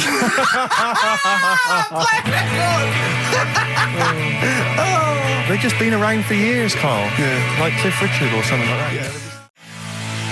Roll Over DJ by Jet on XFM 104.9. I'm Ricky Gervais, with me Steve Merchant and Karl Pilkington. All right, Karl? Yeah. Bit miserable today, Karl. Let me explain why. Go on. Steve, and to you, the listeners. Well, we came in to a big bunch of stuff. Dropped off was it Becky from Marks and Spencer? Just like lovely stuff. Food, presents for the cat, books, just, to Ricky and Steve. Ricky and Steve who do the show, right? Ricky Gervais and Steve Merchant. GQ presenters of the year. Creators of The Office, right? Award winning. Carl's looking over. I go, well, maybe, it's not for you, no. And then he told me why he's grumpy anyway. Go on. Do you know what XFM are giving everyone? How long have you been here? About 6 years. What are you getting for Christmas from XFM? 2 CDs. Is that of your choice, or do they choose them? There's a list of about 30. Right. Tell them what you chose. 30 CDs. I've gone for Kings of Leon album. Yeah. And the best of Bob Marley. Haven't we given them away in the past or something? Or you could have burnt them off, couldn't you? You could have done copies. Illegal, but you could have done that anytime you wanted. I don't think Bob Marley minds if you bootleg his CDs. It's out of order though, isn't it? It is bad. Although is that always the case? Has it always been the truth all the time you've been here? No, it has been better than this. Yeah, although you do get paid quite well and you do have an easier time. Yeah, but don't give me the CDs then. If it was a milkman, you don't go, I have 2 bottles of semi-skimmed. Happy Christmas. Yeah. That is a valid point. Do you know what I mean? You complain. Who is it who made this decision? There's no point. No point, is there? Why? Just no point. I don't like moaning anyway, just... Has it come from up top? Is it from the capital people? Just everyone. That's what everyone gets. Yeah. Yeah, but will Christian get 2 CDs for getting up at 4:30 every day for about 5 years? And keeping this station afloat. Probably. Yeah. So that's why I'm a bit fed up. What do you listen to first, Marley or Leon? Well, you have a bit of Marley. I'll tell you what Marley's good for as well. You're going to have a little beach holiday, aren't you, over Christmas, going to Lanzarote? Listening to that on the beach, you'll realise how wise XFM are in the long run. You go, well, look, they could have given me 400 quid, right? Well, I'd have spent that. But this is, the legend lives the gift on. that keeps on giving. So you're probably, you know what I mean? Think how much what you got to think of is how much all his great songs took, not only from the depth of his soul and, all his sort of angst and knowledge and love, and then all the studio time, the marketing, and they're just giving you one like that. They go, don't worry about that, Karl, just have it. And you go, what? But all the time we spent with Bob Marley and everything is there. Have it, Karl, have it, Karl. And gratis. Yeah, have that. Thanks, well done. Carry on. We're still going to pay you for the work. Yeah. That's just something on top. Here's a little piece of bob, free. Yeah, so don't moan, it's extra. So, they didn't have to give you it at all. Play a record, you ungrateful little swine. Some people, like the homeless, aren't getting anything this Christmas. This is my Except to favourite chill. Elvis Costello track of all time. It's Alison. This wasn't on the list. Right. What? Ricky and Steve are here. Karl Pilkington is away today, so Mr. Ian Campfield. Stop it! This is my signing off link. Right, look, I'm running into your show now and it's your fault. Mr. Ian Campfield's with Ricky and Steve today. Jimmy Carl's on X-List duty tomorrow. If you didn't get a request in, I'll see you 10 o'clock next Saturday. Merry Christmas. XFM. Comfort and Sound by Feeder on XFM 104.9. I'm Ricky Gervais. With me, Stephen Merchant. Hello there. But no Karl Pilkington. No Karl. He's in Lanzagrotte. Lanzarote, But as we have speak. got a very, very special stand-in. It's Camfield. Say hello. I'm so excited to be here. It's Yeah. been, the things I've learned in the last 10 minutes before we've even gone on air. Like, you Yeah. don't have a theme tune. I don't That's have a the- theme tune. I don't wear headphones. Exactly. Ian wears headphones with a preamp. He's got 3 midgets just brought in his back line. Yeah. Right? They're called Dog, Mongo and Blitzkrieg. Look, Blitzkrieg is up there. They're eating a banana. Yeah. He is the king of rock, the new king of rock. Well, the prince, he's the prince of rock. Obviously, Vance is the king of rock. But we'll be doing that. We're working out who. Over this, and by the way, Camfield, I don't want the Ian Camfield that does XFM and going, and it's fast approaching 1:23, here's Ash. I want the Camfield that goes, I snorted ants with Lemmy. Okay? So, we want the real Camfield. All right. I bought in Metal Christmas. Is that all right? That's my only request from this show, that we do play Paul Di'Anno's version of Santa Claus is Coming to Town. The rest of it's over to you. Yeah, we're going to play some Christmas tunes. We're going to play some, our favourite hits of the year. But mainly, this is the rock programme. This is the rock programme. What worries me, Rick, is there's a lot of people who listen to our show and they're not regular XFM listeners. They just kind of crawl They're out not of their regular morphine people. stupid on a Saturday afternoon, put the show on. So Yeah. they might not be familiar with Well, Ian's Ian work. Camfield is a young man. He's been in... He's about 14. He's been in radio... It's weird, he's 14, but he's been in radio for 15 and a half years. extraordinary. He was weaned on the milk of a Vance. Yeah. Right? And he's going to be the new rock god, aren't you? Well, I'm trying. Yeah. No DJ Camfield. Just go, yeah. Right? And over the 2 hours, I want to work out the 4 pillars of rock, right? I want 4 names, 4 pillars of rock, right? Huge rock pillars. And then I want the king who stands astride them like the archangel of metal. So we'll be asking Ian, every few minutes we'll be asking, right, who's your first pillar of rock? And then, keeping the one that stands astride them. Okay? And how many do we need? Well, we need 5 names then, don't we? The 4 pillars of rock and who stands astride them. Right, okay. Like the Overlord with these Axe Attack albums. Yeah. Yeah. This is Oasis. Christmas. That was the record before us, and here we are, pre-recorded, because we did this a few weeks ago, because we're not here at the moment, are we? We're away in that. I'm Ricky Gervais, with me Stephen Merchant. Hello there. And Karl Pilkington. Well, He's not actually with us. No. He'll be in some of the best of clips that will be coming up shortly. yeah, this is just us, isn't it? This is just us. We did this. When did we do this, Rick? A couple of weeks back. Hold on, what is it? What It's the day is it? 27th today. Yeah, well, I enjoyed Christmas. I loved Christmas. I love Christmas. I had a great time. What do you get? Loads of presents. So did and I. I'm glad they made it to number 1. I'm really glad. Stroke, he, she. Yeah, I'm really glad that the pop idols, Cliff Richard, Westlife, made it to number 1. Bo Selector. Bo Selector. Yeah, just delete that. Yeah. Okay, we're going to play some of the best of, some of the greatest moments of the last 3 weeks Yeah. ever heard on XFM 104.9. What about this? Do you remember this one? Oh, which one is it? I'm Ricky Gervais, with me Steve Merchant. Over there, Karl Pilkington. The man who believes anything. I think it might be a condition due to his little round head. Mm-hmm. It's sort of like, it might be a new condition that we can call cranial spherity, and because it presses on his lobes, and the only sort of upshot of that is he's normal everywhere, but he believes everything he reads or Yeah. sees on Anna Nova. All right. Talking of which, Rick, I don't really follow the news. No. It's mainly boring, isn't it? Wars and stuff. Yeah. But I don't know. Well, yeah. Well, it is a war. It's all this nonsense before and after. When it's a war, It's, you know, it's in the middle of the war. You can watch it on telly. True. You get results. True, You know what I mean? Like, do you know what I mean? Yeah. Like a test match or something. But it's all this rubbish before and after. It drags on. This recent war seemed, I thought, just generally it was better presented than the previous one. Because I remember the first Gulf War, it was often during the night, and I couldn't stay up. Yeah, because I think the American had rights to it, like the Tyson fight, so we had to get it at 2 in the morning, Exactly. which is annoying. They had it, you know, their prime time and that. Yeah, And a lot of it was in black and white as well when the bombs went in. When the bombs going So, in. This time no, there seemed to be a lot more colourful stuff. Yeah, it's much better coverage. I think there should win awards Yeah, well, I'd like to for see it. awards, So, yeah. like Channel 4 won for cricket. Yeah, I mean, a few times as well, I was quite pleased to see they actually had footage of the bombs exploding. Yeah. buildings and stuff. Yeah. No, good. Well done. Generally, you know, good good on you. stuff. Well done. Good on you. Yeah, I don't know if Costs you- a lot though, doesn't it? It isn't a costly War's thing. a lot more when you got something like, you know, a Jimmy Carr game show, which probably costs about $100,000. Yeah. Like half an hour of war costs know. millions. It's almost as man. expensive as like Terminator 3 or something. Yeah. But I mean, you know. But then, you know- you got a variety. Exactly. Sorry, Steve, you were talking, mate. Well, no, I just wanted to make sure you're aware that the World Elephant Polo Championships have taken place. I did get it. I You're think aware they of that? mentioned on. Yeah, we won, didn't we? England won. Yeah. Well, my question is, where have they been practicing?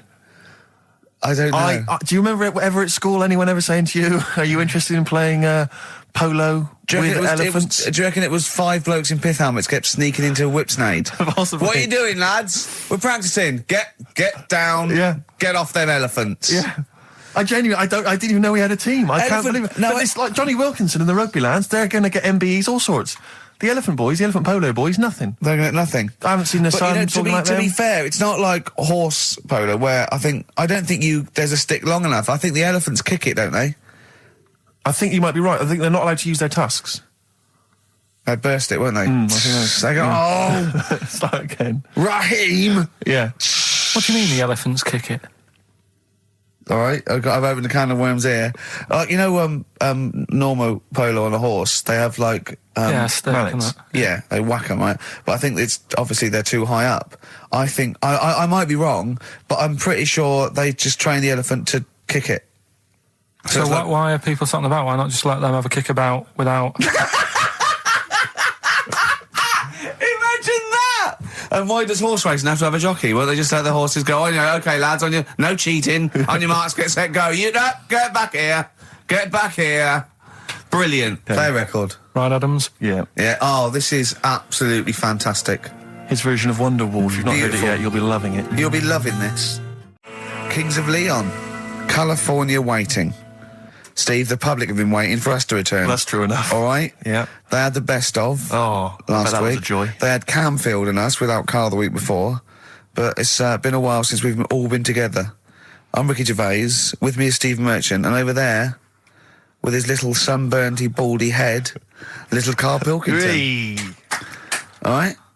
Yeah. That wasn't Steve slapping me head then, by the way. No, that was just him clapping at like Steve Wright in the afternoon. It's a great show. Because he's so, it is a good show. Yeah. He's so pleased that we're a posse. Yeah. And we're all back together. 3 holidays Carl's had this year, last year. Yeah. I'd love to have 3 holidays. You've got to start putting the work I in had there. 2 holidays No, then. you had 3 holidays.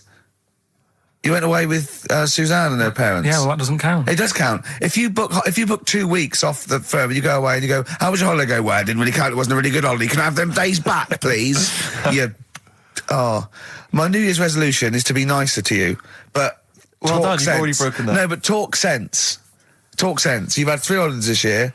And I'm just saying, you're in your 30s now, and 30s is when you should be really putting the work in. That's true enough. To reap the benefits in your 40s, 50s, 60s, 70s, 80s, 90s, and 100.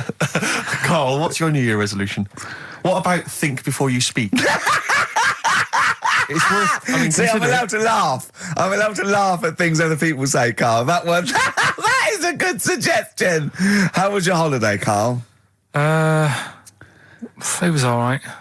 Right, brilliant. But that I don't see on the ratio of good to bad in Karl's mind. That might be amazing because we never It might hear be him amazing, singing the mightn't praises it? of anything. I'll tell you what. Can we have a cracking little tune and then come back and hear about Karl's holiday? I'd love to do that, Let's really. keep it tight. Snow Patrol and Run on XFM 104.9. I'm Ricky Gervais. With me is Stephen Merchant and Karl Pilkington. Yeah. So that's 3 for 1. I don't know. All right. Exciting. News. Breaking news is that there's only 2 more weeks of us before we have to go away on a little extended break again.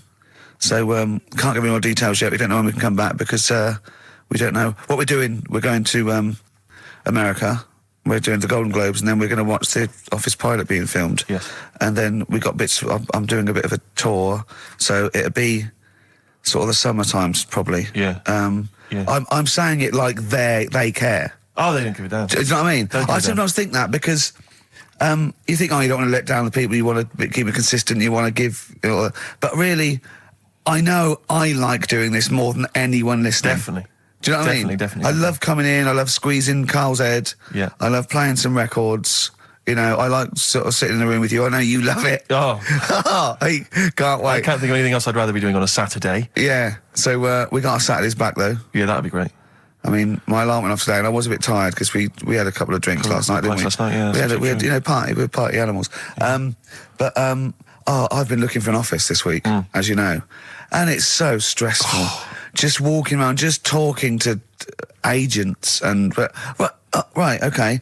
So my method is this, right? I walk around the area that I want to be an office in because I don't want to hear anything else. I don't want to, you know what I mean? So I walk around.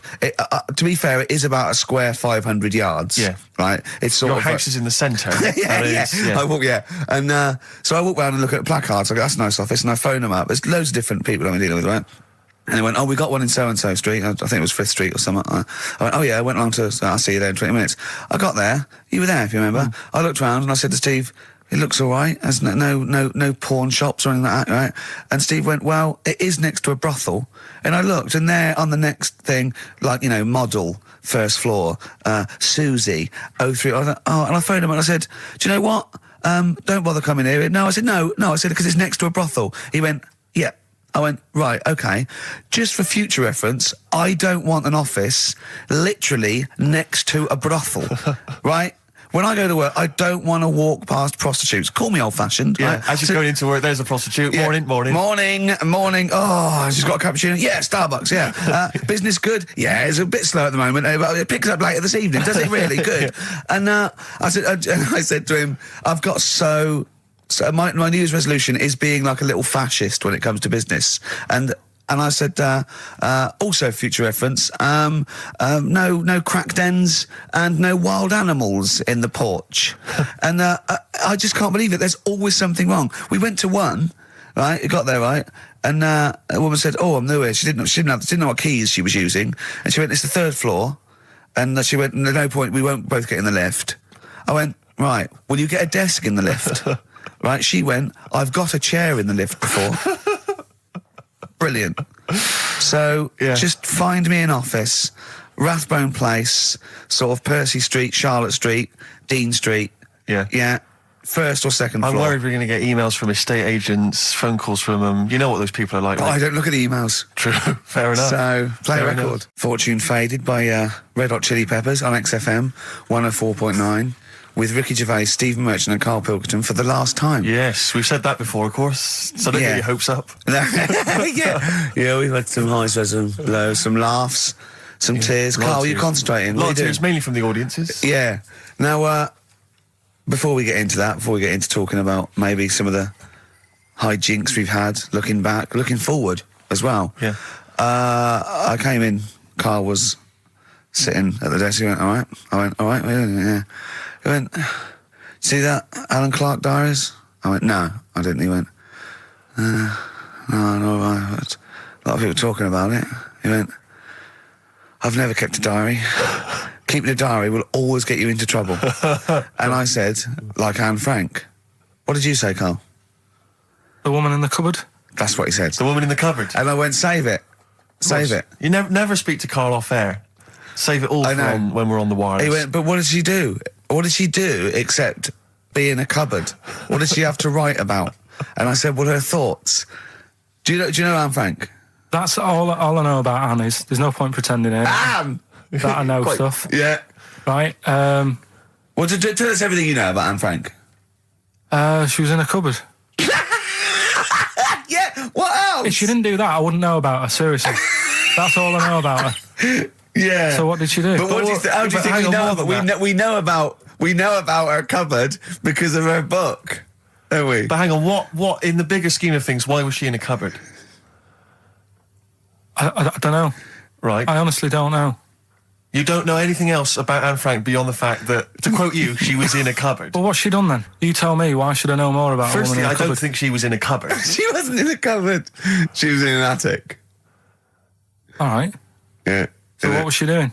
She was hiding from the Tidying Nazis. She was hiding from the Nazis. But isn't that the first place they'd look? Sort of work from the top down. Carl, they weren't specifically looking for Anne Frank. They weren't going, where is she? Where's Franker? If she gets that book out, we are in the deep shit. We've got to stop the book. They were just looking generally. She was 13, 14, she was Yes. hiding, she was Jewish and she was hiding, lived in Amsterdam, didn't she? Yeah, as much of her family were having to hide, being Yeah. helped by, friends, non-Jewish friends. In a cupboard. Cupboards, And how long did she sort of hide up there for? Until she was caught. Long enough to write a book. So she even got caught after all that?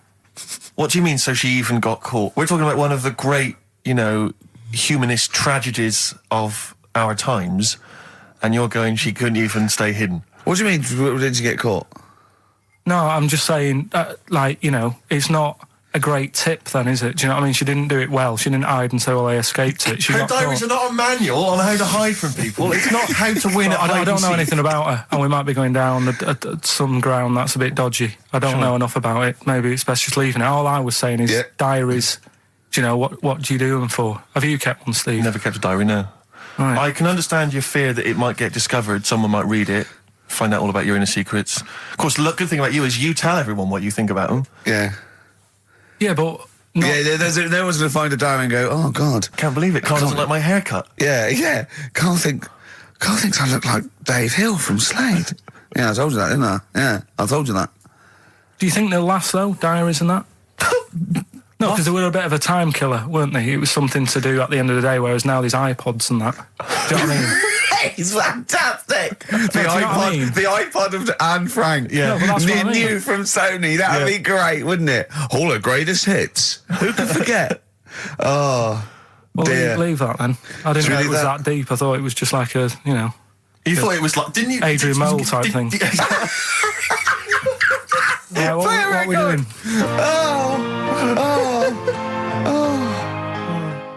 Since you've been gone, by Rainbow. Since we've been gone, Steve. What's been going on, mate? Well, so much has happened, hasn't it, in the world? Politics and stuff. There's been an election and the like. I'm Ricky Gervais. With me, Steve Merchant, and our producer. I say producer. But yeah. Karl Pilkington. All right. Yeah, very good. We've been away for a while. I think the last show we did was January 2004. Yeah. And nothing's changed. Nothing's changed whatsoever. Nothing's been mended. I'm pretty sure I threw that away in the bin before I left. Yeah, there are some of your old bacon rinds from that sandwich. yeah. left over there. The spare ribs on the floor. Yeah, nothing's changed at all. Oh, no, that's not true. The listenership has changed. It went down slightly, didn't it, on the last radio hour? Well, I don't know. I don't know. Is that what happened? Did it go down slightly, Karl? A little bit, I think. I don't think XFM gets new listeners because I think what happens is, because the reason it goes down just very slightly each time is that their old listeners die. Yeah. Old Cure fans dying of... Yeah, smack addictions. Gout. Yeah. But anyway, I haven't listened to this station for a year and a half, so that's increased by 1, which is probably quite a high percentage. Exactly. I suppose that my question, to you, Rick, would be, why now? Why have you come back now? I was a bit bored of sitting at home, Okay. Yeah. Because we're just here for 6 weeks. 6 weeks. Well, we're standing in for Adam and Joe, aren't we? Yeah. Yeah. How the tables have turned. I remember when they were standing in for us, but... Yeah. I don't know. But the only reason I'm here is because my housekeeper cleans between 1 and 3. Oh, right, that's a good idea. So I got to get out of the house. And are they listening to XFM? Well, no, she doesn't speak English. I'm not made of money, Rick. Okay.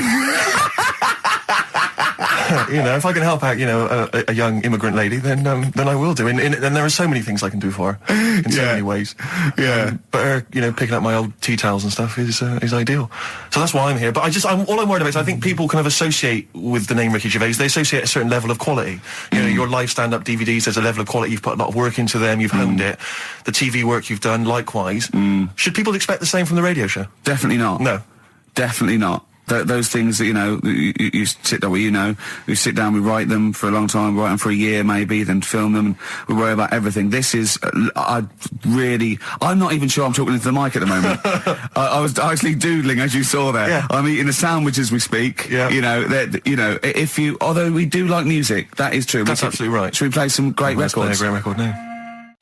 Coldplay, Speed of Sound.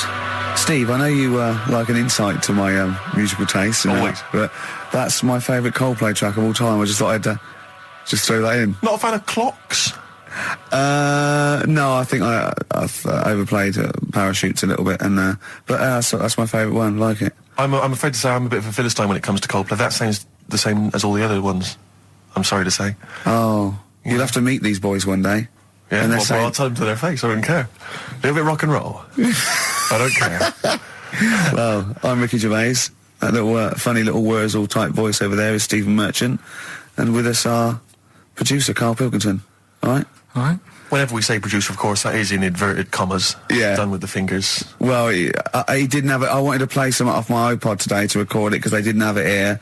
It's a great track called Anthony and the Johnsons. He didn't even have the lead. He went, right, it's difficult. And he went, is it any good? I went, yeah, it's really good. He went, well, why haven't we got it here already then? Oh, that's the paradigm, is it? If XFM hasn't got it, it's no good. Four Non-Blondes doing well, is it? That's still in the cupboard, is it? Unbelievable.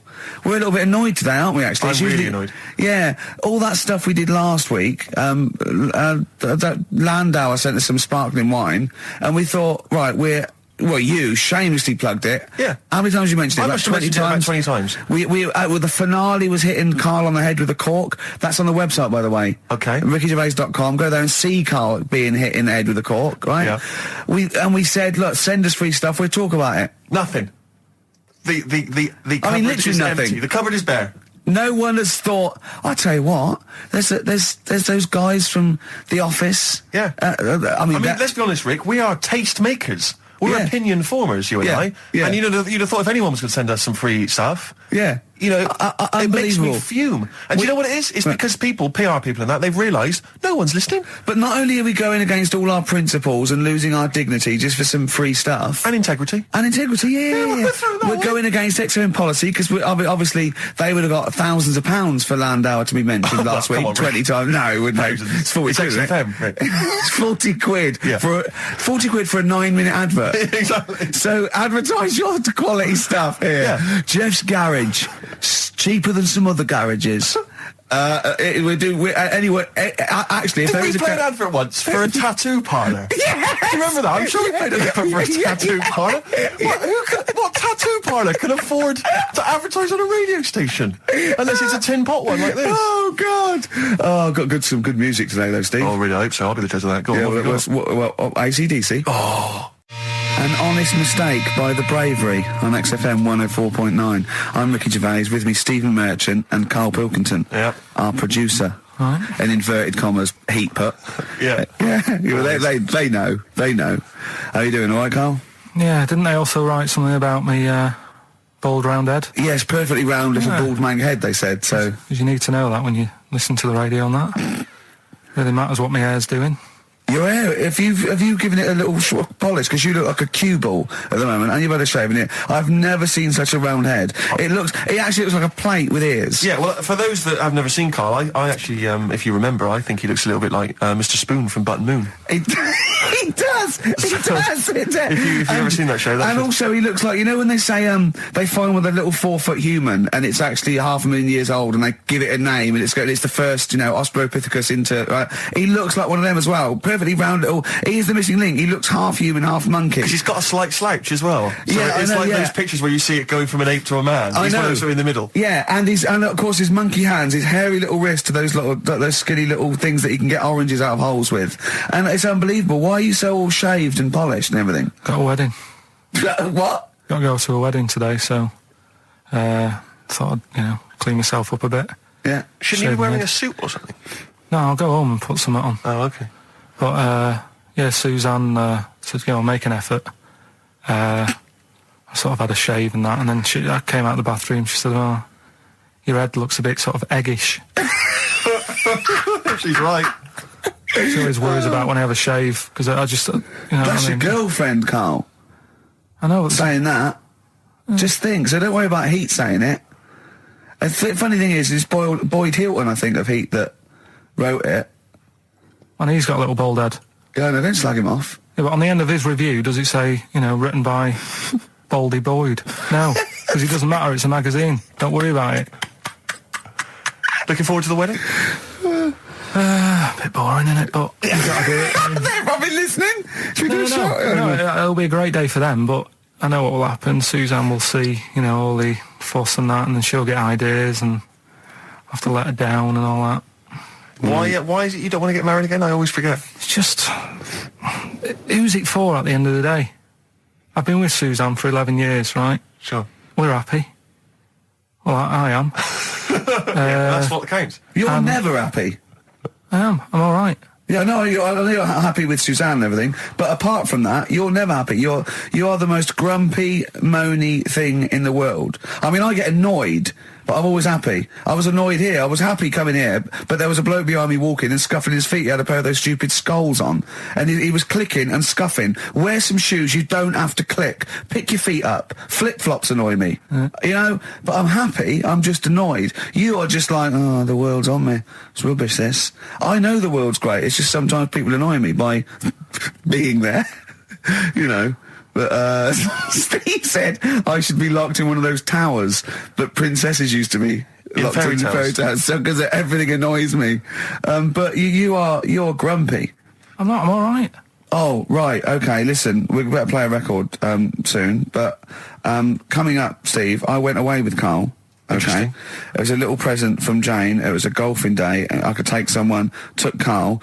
It was a brilliant day, absolutely brilliant. But it ended with us sort of drinking and chatting, and me saying, "Right, I'm going to bed," because Karl said the most ridiculous thing he has ever said. Think of that. That's something. Oh, sometimes, Karl, I think you're on another planet. Here's the only ones. Foo Fighters, Best of You on XFM 104.9. I'm Ricky Gervais. With me, Steve Merchant. And Karl Pilkington. All right. Karl's had a bad week. I'm going to say it straight away. He tries to rule out stress in his life. Yeah. But he's had a bit too much stress this week, haven't you? One, a phone call from his mum, stressed him a little bit. Right. Something he said in a magazine about his auntie. Okay. Came back to haunt him. Auntie Nora? Auntie Nora, yeah. Don't name her. Oh, She no, knows don't who name she her. is. No. Okay, we won't name her. Right, we just say it's the one who farted for 5 minutes, and as he saw a skirt when he was young, and I found it like a split tennis So ball. it could be any of me aunties.